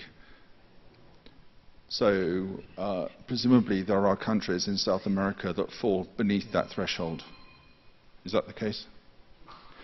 In which case, if you're organising within South America, rotating through the continent, a set of conferences which clearly is providing a service to the many, let's call the word, I'm using the word underdeveloped, it's probably not a politically correct word, but you know what I mean.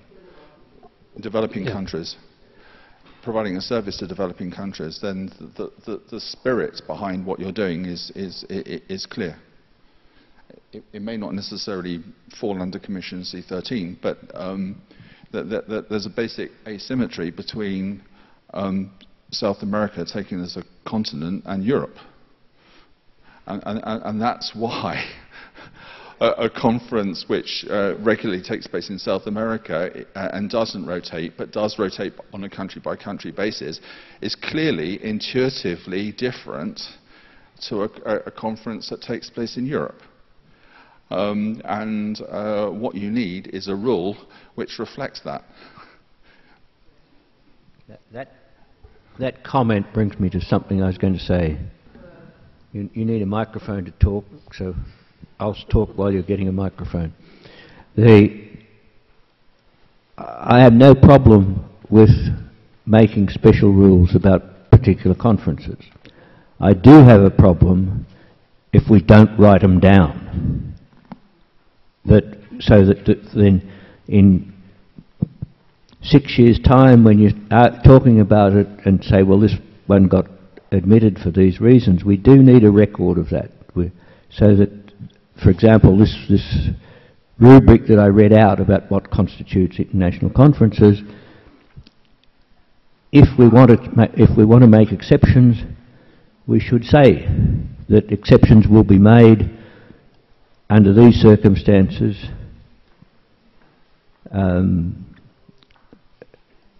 at the discretion of the Council, or some such words like that. But I do think that we need to get a classification in there that allows an exemption if we want to use it. Yeah, I would like to make a comment and a suggestion. So traditionally, C9 also supports Latin American Magnetism Conference, and these last several years we are always waiting for their proposal, but they didn't come.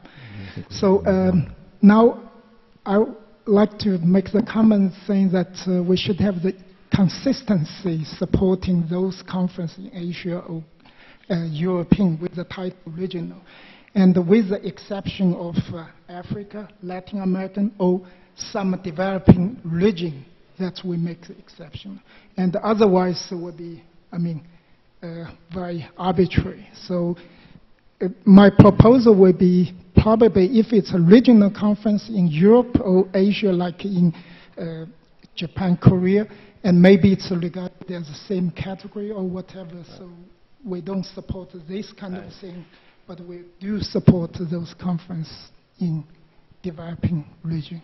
So I think we should proceed with the discussion, and if there's a move afoot to, when we look at what's recommended and we see that we're violating our own rules, we should ask Grudzani to provide a form of words that we can put in to give us an out on this. Grudzani, back to you.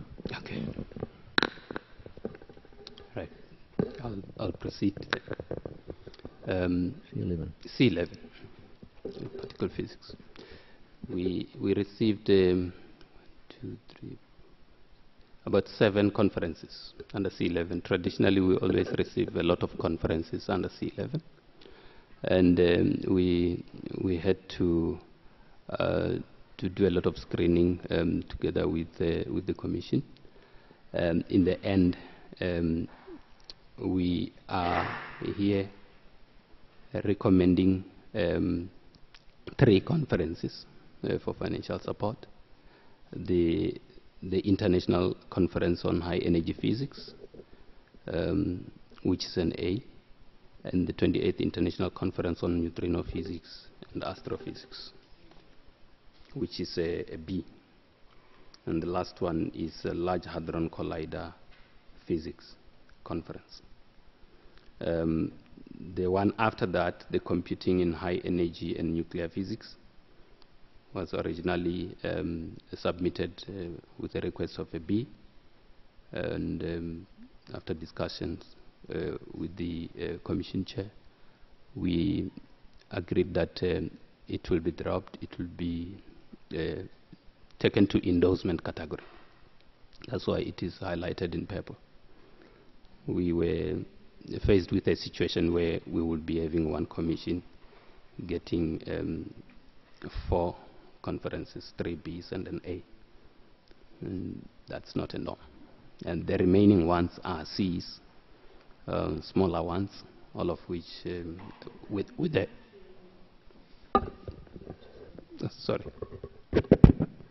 I don't know how much of what I said has not been heard. So the C11 has many conferences, 7 in total, and we're recommending 3. The A, International Conference on High Energy Physics, and then a B, 28th International Conference on Neutrino Physics, and a B again, Large Hadron Collider Physics Conference, and the other one which was recommended first, but after discussions, we agreed it will be endorsed, is the Computing in High Energy and Nuclear Physics. And I think this is not in the series of C11, in fact. I'm just double checking that. Yes, it is not. So that's why it was easier to recommend that it be moved. And so we are taking out that conference to the endorsement category. The chair of C11.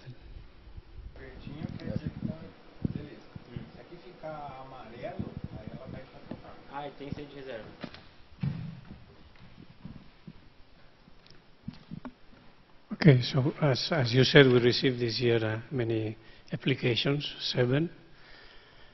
Out of these 7, we recommended as A or B 4 of them has been considered to follow the rules to be sponsored by UPAP as A and B.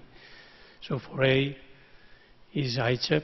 ICEP is the largest conference in our community and usually gathers from 1,000 to 1,500 participants. So it's traditionally sponsored by UPAP as A.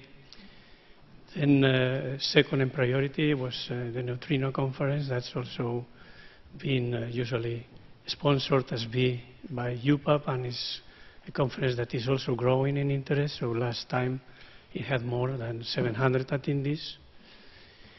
And then we had two more, which we recommended as B, which are very similar. We understand that enter in the rules of UPAP to be considered as B, but it is the first time that they were applying for being sponsored. And we prioritized the Large Hadron Collider physics in front of the Computing in High Energy Physics conference. And after discussing with you, I think that we agreed with what you are proposing, so that's fine.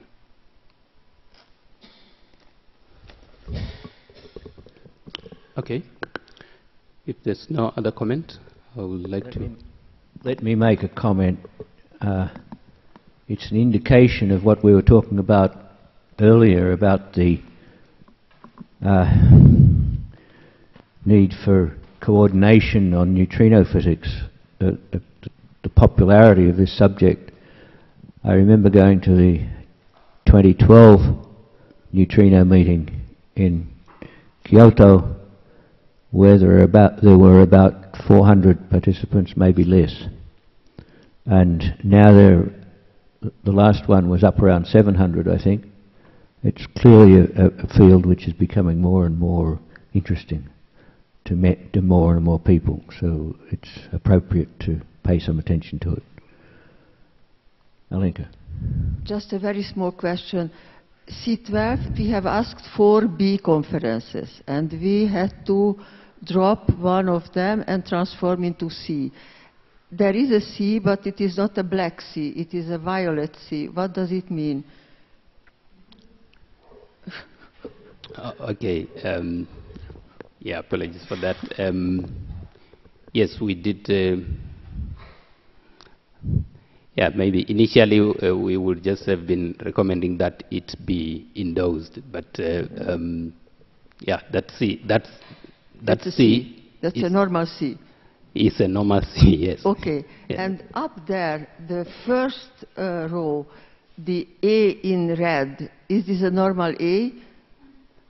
Yeah, so that is the A that was submitted under C10, which we decided is a regional conference that has been taking place in the Kish Island for about 7 times, and we are not recommending it for support. That is okay. why it is a then red it is A. Red, then it is not recommended. Yes. Okay.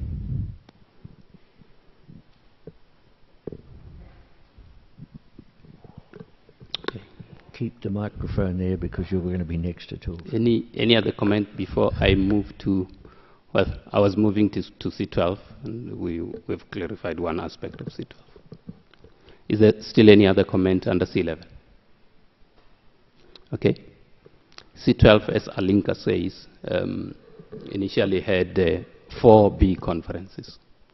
And after those discussions, EMIS, the 28th International Conference on Electromagnetic Isotope Separators and related topics, was changed to C. And the top 3 were recommended for approval.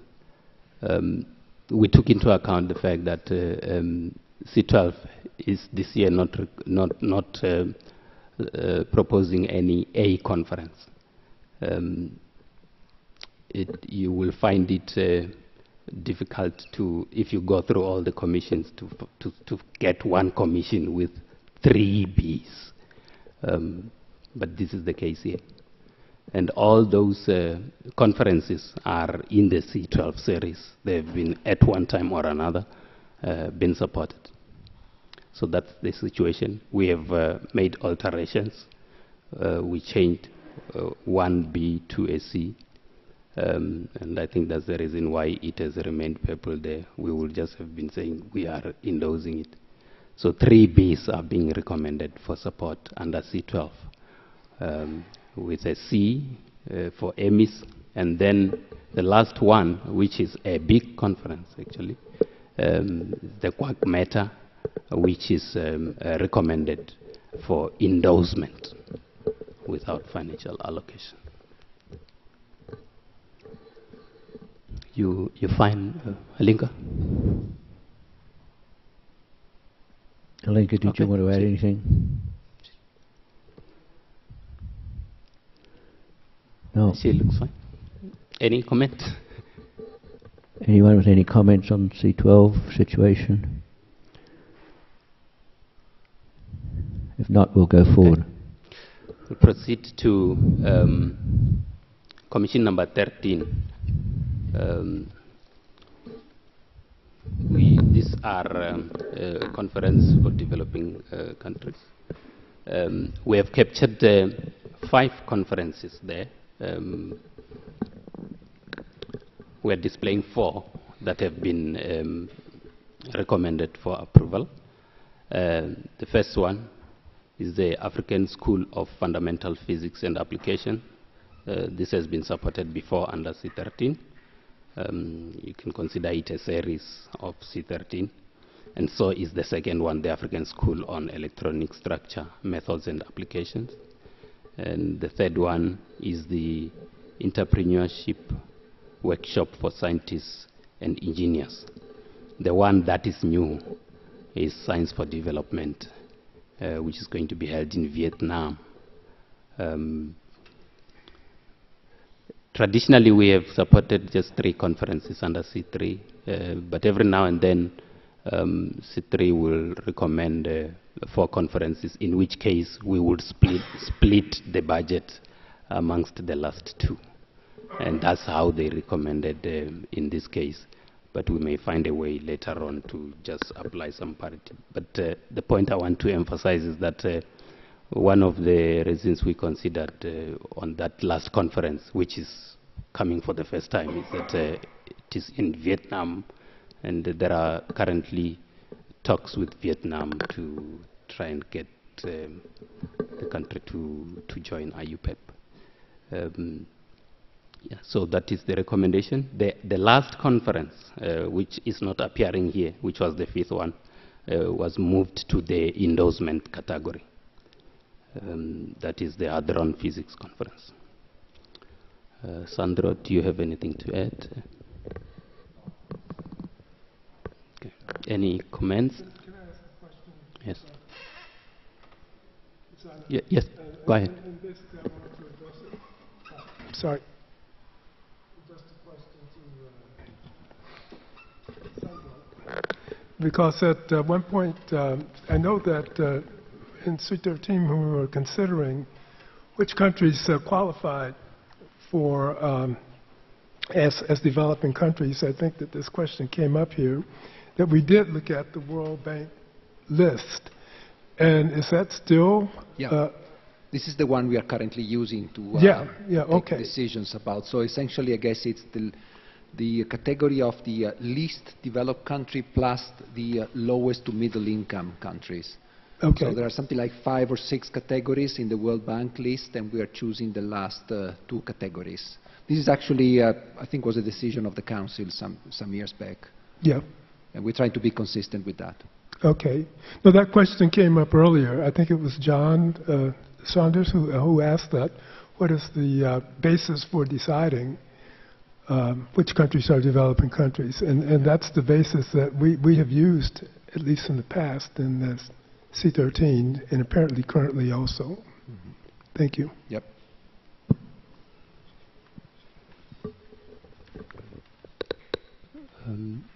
Sandro, you have any comment? Or? No. Okay. Any further comment under C13? Okay, thank you. C14, we've captured 2 conferences. International Conference on Physics Education, which is their regular conference. It's like their series. It is actually held annually, if I'm not mistaken. Then there is a conference that came in, it was also a bit late, but we captured it, the Asian Workshop on Physics Education. I think this is the first time it is submitted. It's a small conference, and we highlighted it in paper because we are recommending it for endorsement without financial support. C14, Chair.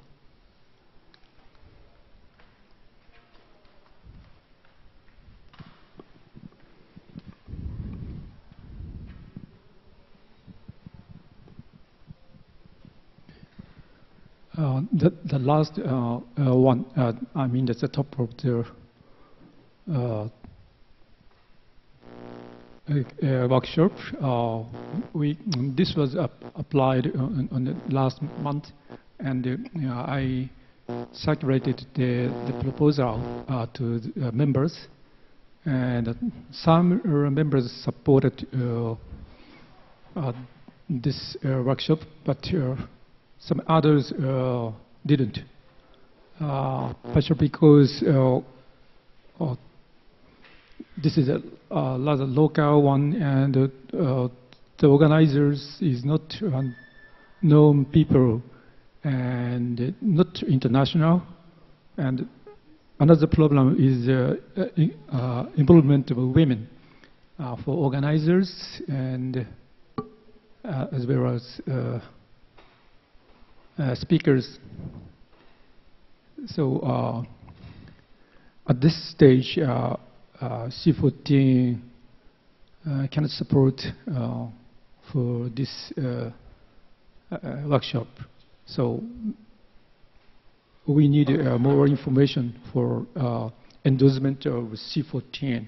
But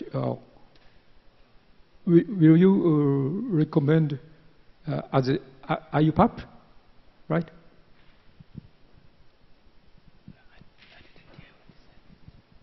Maybe it is possible, but we C14 at this stage can't recommend for this workshop. Okay, so what we are recommending is that it not be given any financial sponsorship, it just be endorsed. Is C14 happy with that or not?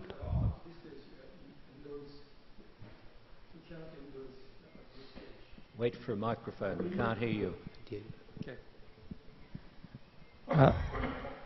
At its present form, C14 cannot endorse this workshop.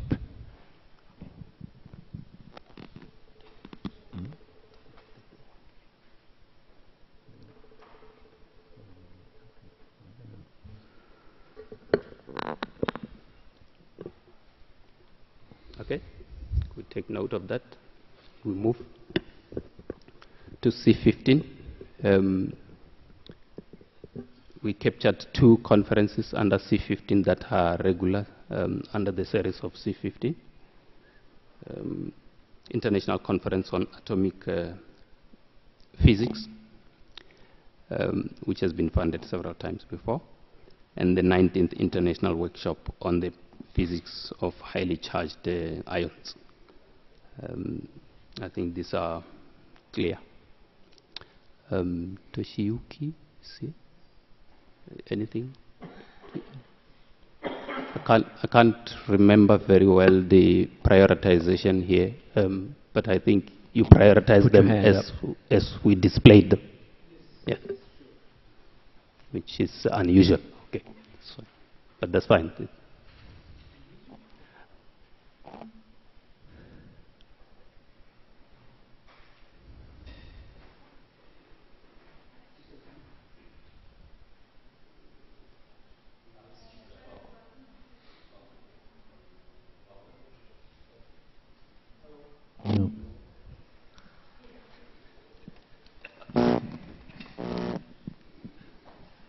Yeah, just nothing to say.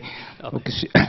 These 2 conferences are really traditional conferences, and many times they supported and so well organized, and so we really appreciate. That's all. We'll then move to C16, where you have 2 conferences there, in essence. So we have highlighted the COSPA in red. I think we have touched on COSPA before under C4. So it appeared under this commission as an A conference and was not recommended by the commission. That's why it is in red. So it is not going through under C16.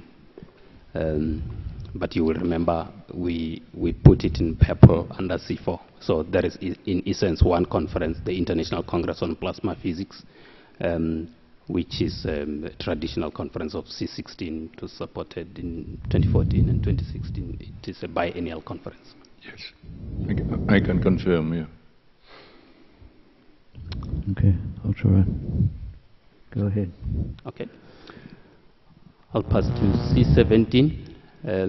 I think C17 is one of the commissions that has not really had what you can call a series conference, but this year one conference was captured under C17, the quantum cascade lasers. It is the first time it is being submitted there. It is about 120 participants. It is apparently biennial, but it is being captured as a C. So I'd just like to remind people, and because I've been thinking more about this in recent times and wondering if the nature of what is all of our large meetings may actually apply to some fraction of large meetings in other areas. Because in the area of laser physics and photonics, then there are several very large meetings, international meetings, held around the world. Photonics West of order 3,000 people, the CLIO Europe with the European Quantum Electronics Conference, typically with over 2,000 people, the CLIO PAC Rim and CLIO America, typically with 1,500 to 2,000 people, for IEEE Photonics, typically 1,500 people. All of these large international meetings do not conform with the requirements of IUPAP to achieve any sponsorships. They are all very well supported by the large professional societies which are international. So we have the International Optical Society, the International SPIE, and IEEE. And between them, they co-sponsor most of those meetings. And I've been thinking in terms of the fact that this means that in terms of being here at IUPAP, it means that IUPAP's not capturing any of that activity of the communication in this area, and whether we should, with our commission now, have a sort of slightly different approach to try and encourage those meetings to seek IUPAP endorsement so that they would at least report their statistics in the IUPAP context. And I wonder how much of an issue that may be in other areas of physics, because at IUPAP we will want to know about this level of activity. And I think what's also interesting about those large meetings, which is mentioned in our report, is that many of them happen in conjunction with very large technical exhibitions, and there is very, very strong cross-fertilization between the technical exhibitions and the conferences. So if there's going to be an increased focus on physics in industry, then of course these meetings with their large technical exhibitions are in fact a very interesting case study that other areas of physics might also like to be looking at as and when it's relevant. So though we have this, what we might have been considering an issue, that the large meetings in our area can't come to IUPAP for any support, I think it is actually really important that IUPAP is aware that these very large meetings in this area occur, and that the scale of the activity in laser physics and photonics is very large and growing. Thank you. Can I just add to that? This is very much the case for the AC meetings, and we have a number of meetings which, if you look at the IUPAP listing, because it only lists those which are sponsored or endorsed. All of this information is currently being lost, so encouraging more and more organisations to provide their statistics, a mechanism for them to provide their statistics, even though they may not fit the rules, would provide some additional statistics and information into the future. All that is very interesting discussion, and it's very good material for us to go forward with. If commissions want to try and connect to these conferences, they should make application for, probably for endorsement or something of the conference or a part of the conference. But at this stage, we're still not through Rujani's first run through his conferences, and we have to get to the second run. And we have to talk about the last item on the agenda, and we have to finish it all by 6 o'clock. So I will ask you to please, from now on, confine your statements to the matter at hand, the conferences that are in front of you. Thank you. Yes, I think you covered what I wanted to say. Those conferences can come for endorsement and they will report to us. Then Commission 18 has only one conference, which is their biggest conference, the 29th International Congress on Mathematical Physics under the A category. And we are recommending it. See 18%, I don't think there's any just to say, as you said, it's our most important triannual conference, and we appreciate support by UPAP. Thank you. Okay. Under C19, that is supposed to be blank. We captured what, after discussion with the Commission, we decided that that was a bogus conference, and we are not recommending it for support. I don't think, Krasina, you would want to say anything. We have reached resonance with the Commission that that is not a legitimate conference. It was called the Second International Conference on Astrophysics and Particle Physics. Krasina, you're fine. Go ahead. Okay. C20 has got its big conference, conference on computational physics, which is, I think, apparently the only one that has ever supported. It's an A conference. We are submitting it for approval as well. Well, this is just a standard. Each year we have this conference. And I appreciate your support. Okay. And then that will complete the normal commissions, and the remaining 3 commissions are the affiliated commissions. And we have captured only 3 out of 4. The first one is the International Conference on X-ray microscopy, which is a B conference. It happens every 2 years. It is the first time it is appearing under that commission, and we are recommending it. I see one comment. Not here. Okay. Please try to stop me if you want to make a comment that is counter to what we are proposing. AC2, the 15th Marcel Grossman meeting in general relativity, that is a regular under AC2. We are accordingly proposing it for approval. And then the last one is AC4, World Congress on Medical Physics and Biomedical Engineering. If there are comments on those last 2 affiliated commissions, you're free to make them. What remains there? No, okay. Say yes.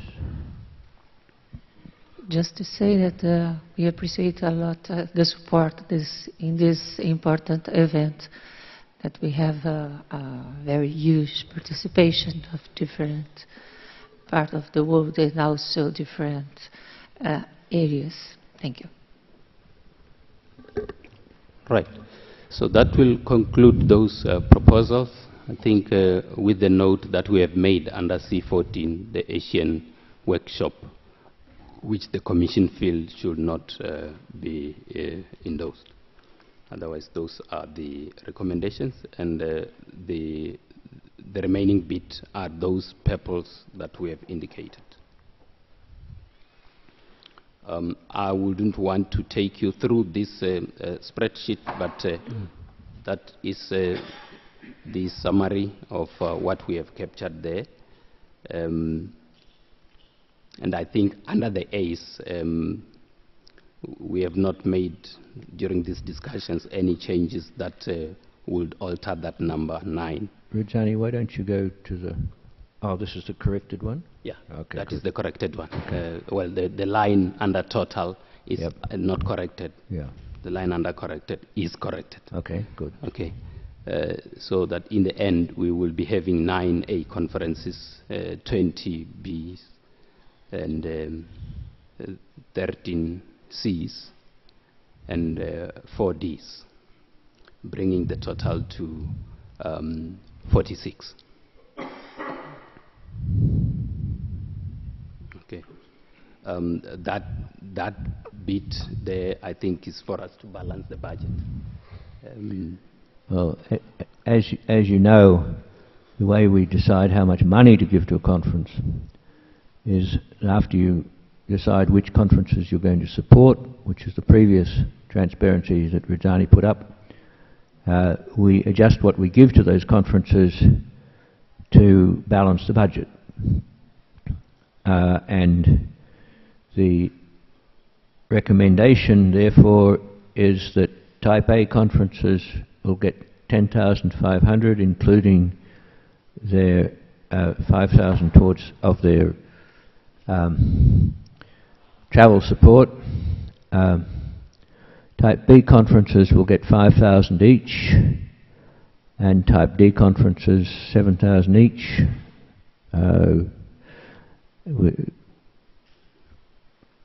C13 made a bit of fancy footwork to get their 4 conferences in, but with the budget that you recommended earlier today, there's one extra amount of 7,000 for Type D conferences, so they can go back to getting 7,000 each.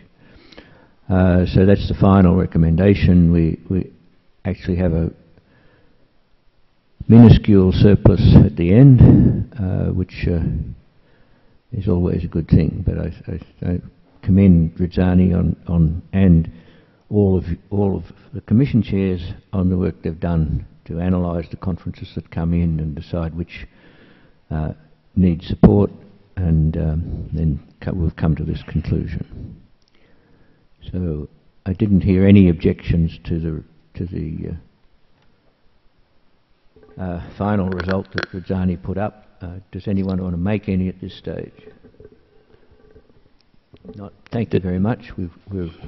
The comment under C14 about that Asian workshop conference does not alter the budget, because the Cs would not have been receiving any funding anyway. So this recommendation holds despite all that discussion that we went through. Okay, Rajani, thank you very much. Matter.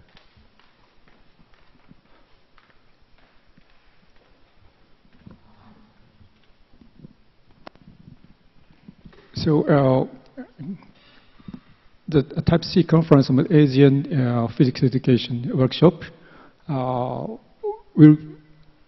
is endorsed directly by IUPAP, not through C14. Am I right? No. I don't get the question. I mean that C14 cannot endorse the Asian workshop on the physics education. But yes, yes, you made that point, and we captured it. Mm-hmm.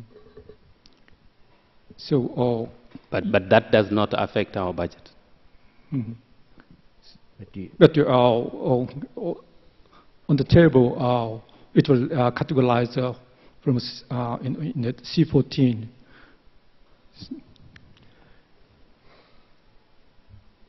Yes, AWPE.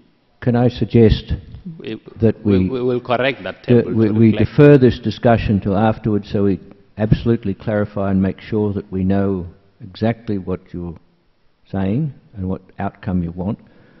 It's all a discussion about an endorsement of a conference or a non-endorsement of a conference, and the final decision on that does not affect the budget of any of the other conferences. So we can do that and bring it forward by a discussion over tea, over dinner, or in the morning. So I suggest we leave it to the two of you to discuss that and write down the answer of your discussion in Rajani's final statement. Thank you. I've got to swap back into my computer.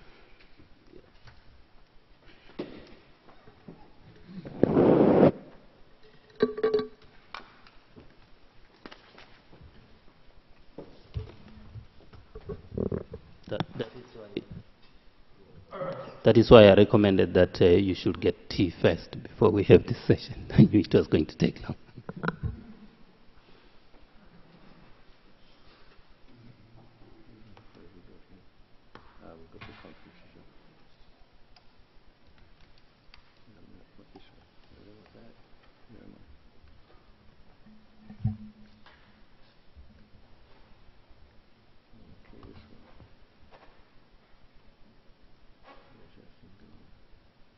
I'll take this off for just a minute till I get this fixed up.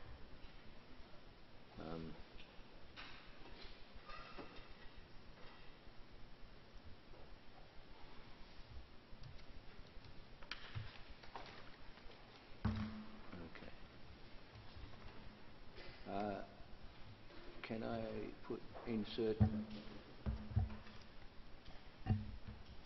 2 minutes here? We should have somewhere in here got in some comments from a linker, but we're going to run out of time. I'll find a space for you to talk about that tomorrow. The gender report. But part of the gender report was a comment about the strong correlation between participation of women on the conference major organising committees, the International Advisory Committee, the Program Committee and the Local Organising Committee, and the participation of women speakers in the conference. When I read the report, I suggested that what we should do is put in a goal about how many women should be on the major committees, and I think the goal should be 20%, but that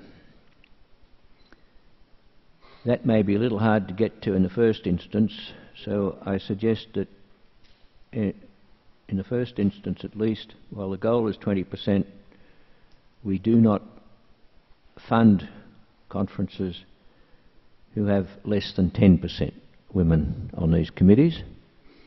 And if we get proposals about that, then the commission chairs will talk to the proposers, point and remind them of this, because this will be on our website, but not everybody reads it, and get back to them on negotiating their way forward.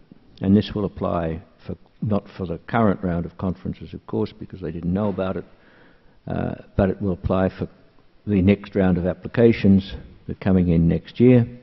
So we have to get this on our website if you agree to it. Are you happy to go forward with that? Anyone opposed?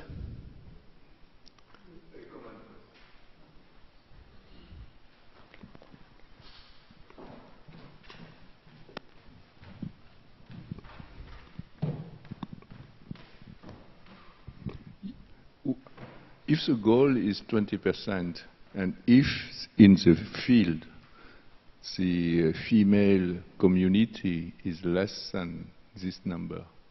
Can you put the microphone up? How should we do? I can't hear. Anyway, I hope people heard your comment, because I didn't. You haven't heard it, sorry.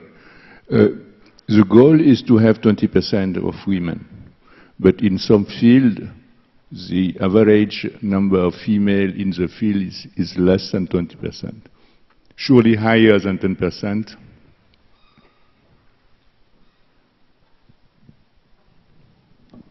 If there are difficulties, we can try to handle them, but we're saying you try to get to 20%, but if you get less than 10%, you're in trouble. Yes. Karl-Heinz. Correction, you surely already wanted to write at least 20% women, right? Because if we managed, as we did, to have 35%, we would not 45%. And I'll bring that change forward. Yeah, John. So the context, looking at the report, is that in 2017, the percentage on average was 21% on the advisory committees. Yeah. So the 21%. So the number that you're suggesting, 20% on average, we're there. So setting that as an aspiration would seem to be a reasonable. Some commissions are there already. Other commissions would have some difficulty. So I think we've got something that takes the community forward and encourages those. I hope it doesn't encourage those commissions that are there already to rest on their laurels. Let me move on to the final item. Where are we? Okay. Am I not on play? Wrong thing. Wrong thing here. Wrong conference.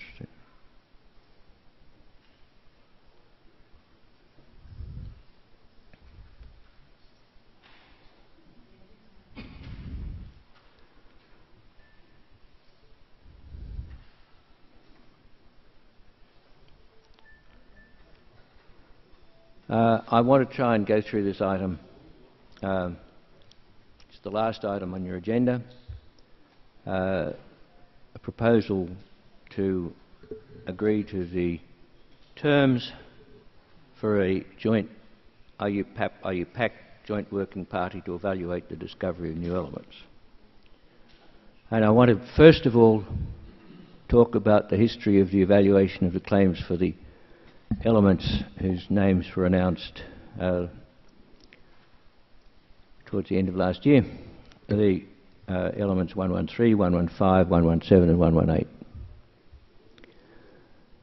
A joint working party was put together to evaluate the claims for those elements back in beginning in 2011. And it started before Cecilia became president, but she was given the responsibility of negotiating with IUPAC to produce the joint working party. She had great difficulty in her negotiations with IUPAC to agree on the composition of that joint working party. And she has made a publication and a public presentation describing some of that and coming to the conclusion, at least in the public presentation, that IUPAC should have nothing to do with new elements. And that none of the agreements that she reached with IUPAC were honoured. In fact, I do not know what agreements she came to in the end. I do know the agreement she came to about the composition of the joint working party, but I don't know what agreement she came to in the end about publication and announcements of the results. We did have an agreement with IUPAC that the results of the joint working party would be announced on the 20th of January last year, and unilaterally they were announced on New Year's Eve on 2015 on the grounds that they suspected there was going to be a leak and they wanted to get in first. New Year's Eve 2015 in the US, New Year's Day in Australia, when I got the message from them that they were going to make this announcement. The report was challenged in the Nobel Symposium on Super Heavy Elements in June 2017, and there was a call by Cecilia at that symposium that there should be a new Joint Working Party created to redo the evaluation. I discovered that Cecilia had made this call when I got a phone call from the president of IUPAC saying, Cecilia says that we should not accept the results of the Joint Working Party. Is that her opinion or the opinion of IUPAP? So I did a lot of homework and a lot of calling around various physicists and chemists involved in heavy element work, and the conclusion I came to was that the report was flawed, but that a re-evaluation would come to the same conclusion, so that I agreed that we would allow the report to stand. The announcement of the new names were made by simultaneous announcement by both unions, and the only press reports I am aware of which mention the IUPAP announcement, as well as, or instead of the IUPAC announcement, were in the press in Singapore and Sao Paulo. When after names of chemical elements, new chemical elements are announced, there is a consultation period during which time people can communicate with IUPAC what they thought of the names. The highest number of comments that came in on these elements, the names incidentally, 113 is nihonium, 115 is, I might have 115 and 117 the wrong way around, but 115 I think is moscovium, 117 is tennessine, and 118 is organocin. And one of those is named after a physicist, the last one. So that one of the complaints came in from the chemists was, why do none of these names celebrate chemists? And in fact, if you look at the list of names of recently discovered elements, you find that you have to go a long way back before you will find one named after a chemist. So immediately on the announcement, the two unions, the presidents of the two unions began work on setting out an agreed procedure for assessing claims and publishing an announcement announcing the results of those claims and the naming of the elements. And we wanted to do that in the abstract before we had another round of claims on top of us. Along the way, it was decided that it would be good to revisit the criteria used to determine new elements, which were set down in around about 1990, actually published 1993, but the work began in the late 80s. And in fact, last year you approved the setting up of a joint working group to review those criteria. 3 members were appointed by IUPAP, including 1 chemist, and 3 members were appointed by IUPAC, including 2 physicists. So that working group is making good progress and expects to have a report available to the 2 unions by the end of the year.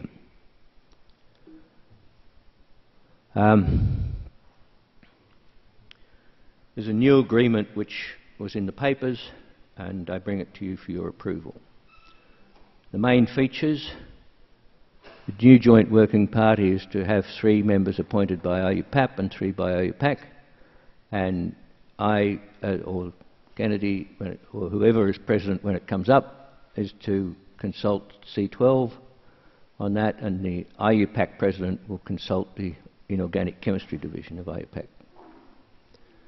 The agreement emphasises in the selection process to have experience and independence from the claimants, and it specifies that the reporting is to both unions, to the presidents and to those commissions and divisions of the two unions.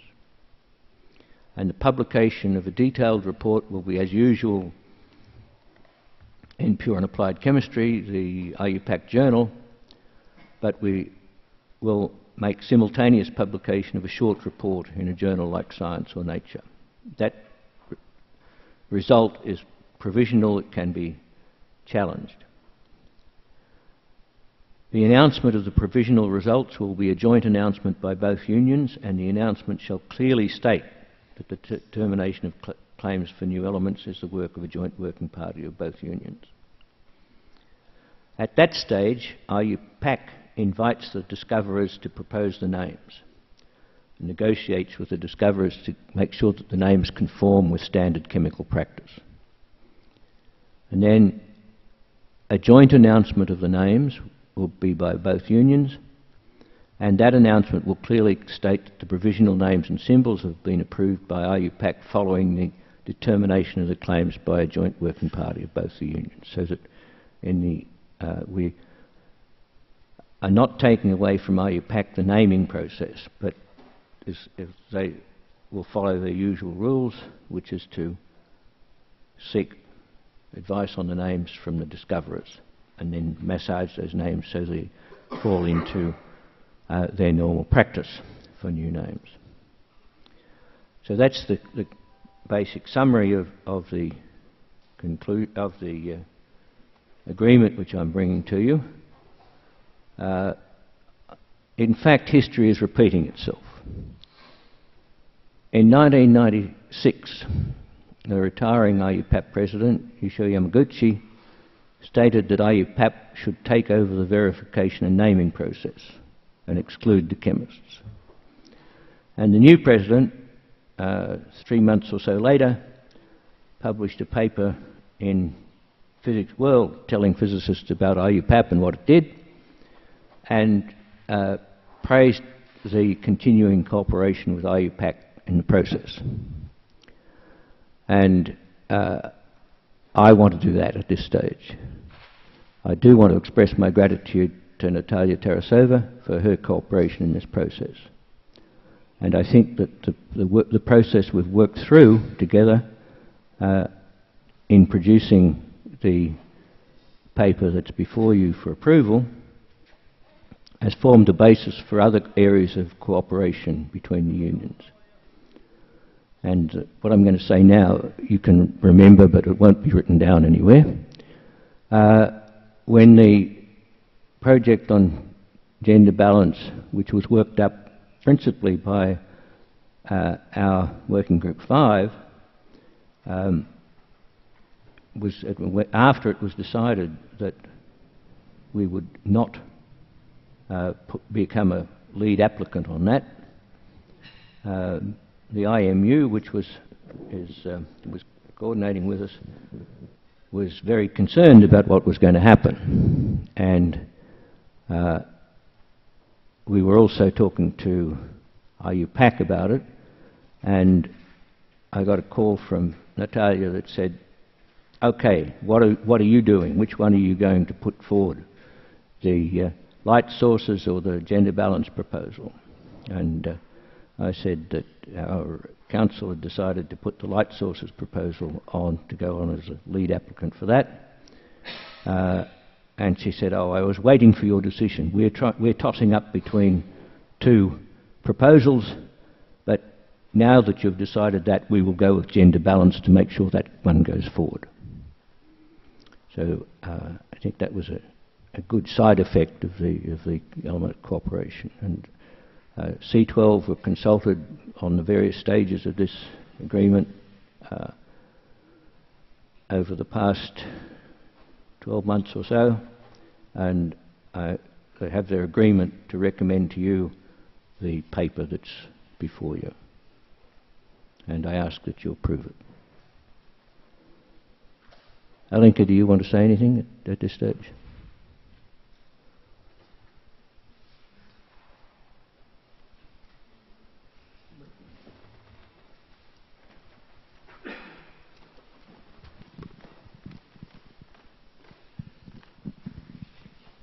Well, yes, I have several comments because I think it was the best way to act because, as you say, the history is repeating itself. So in '96, the retiring the president was in favor of a rupture. Cecilia was fully in favor of a rupture.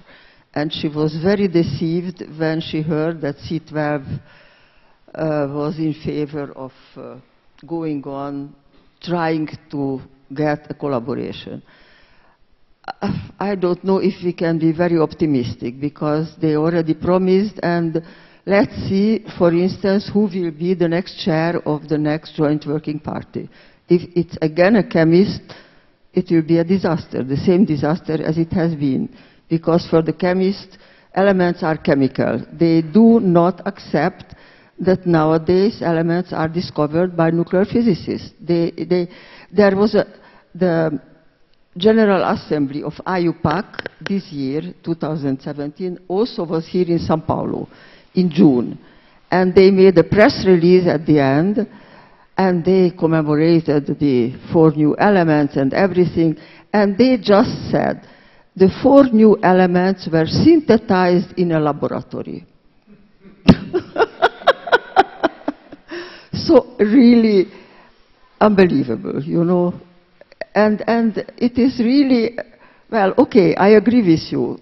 To break up everything, it's kind of a difficult decision, because if you do it, then in some way you also lose your reason, because, well, you have to try going on, but until when? So it's okay. But we discussed this very deeply in C12, and nobody really was in favor of a rupture. So we said, no, we have to go on trying.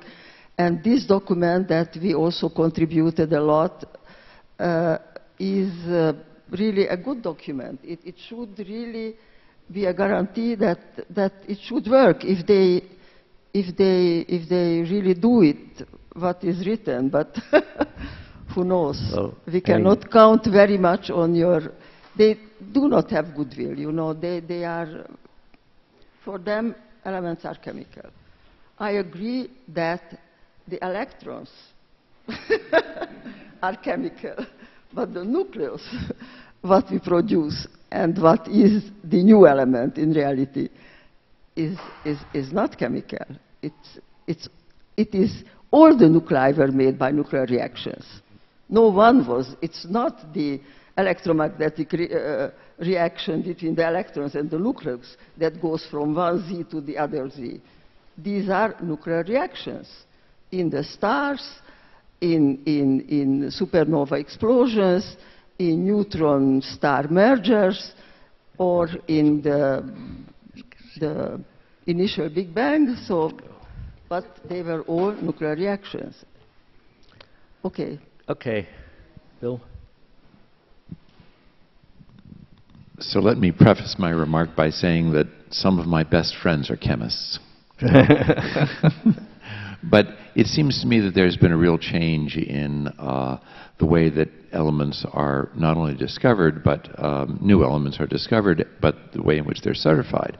My recollection is that in my youth, in order for an element to be an element, you had to have enough of it to do chemistry with it. That's clearly not the case anymore. And so I think that, in a sense, represents the shift from elements being chemistry to elements being physics. Having said that, I think this is still the best way to go. Because what else? We don't want to have a war between chemistry and physics. And so if, as you said, the chemists behave and live up to their side of the agreement, then everything should be fine.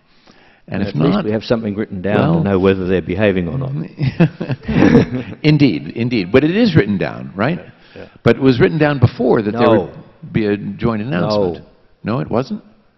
I don't know. I have not seen anything written down as to what was agreed for the last time. Oh, the last time, I see. Well, but this time it is written down. For this time it's written down. Okay, we'll hope for the best. And we want it to get written down in the abstract before we have claims in front of us. We have to decide and rush it through. One comment up the back.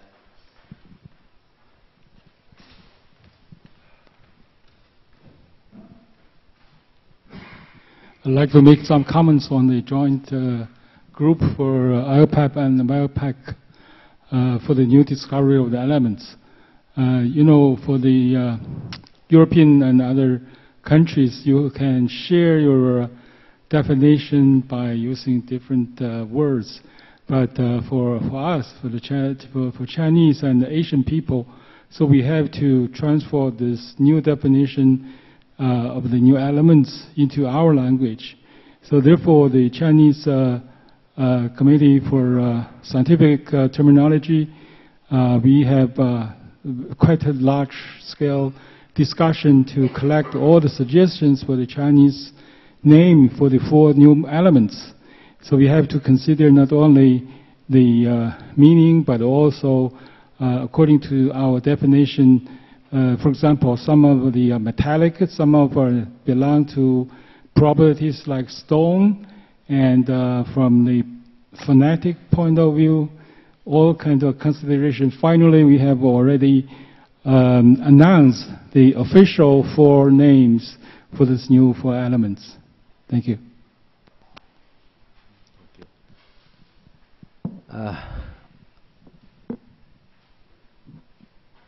Does anyone have any other comments they want to make? There are no further comments. I will ask you to vote on this so that those who are in favour of agreeing to this agreement with IUPAC. Those in favour?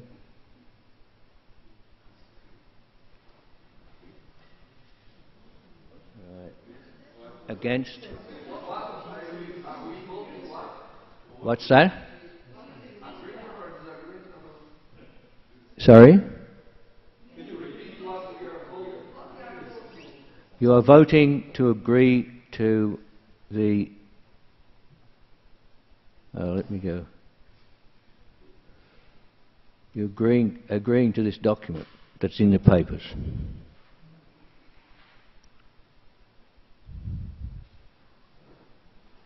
Okay.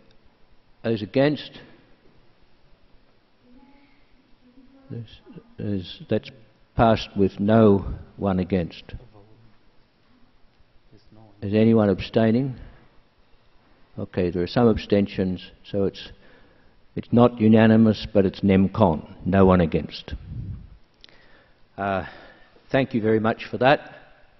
And with that, I close the first day of the meeting, except for the housekeeping announcements.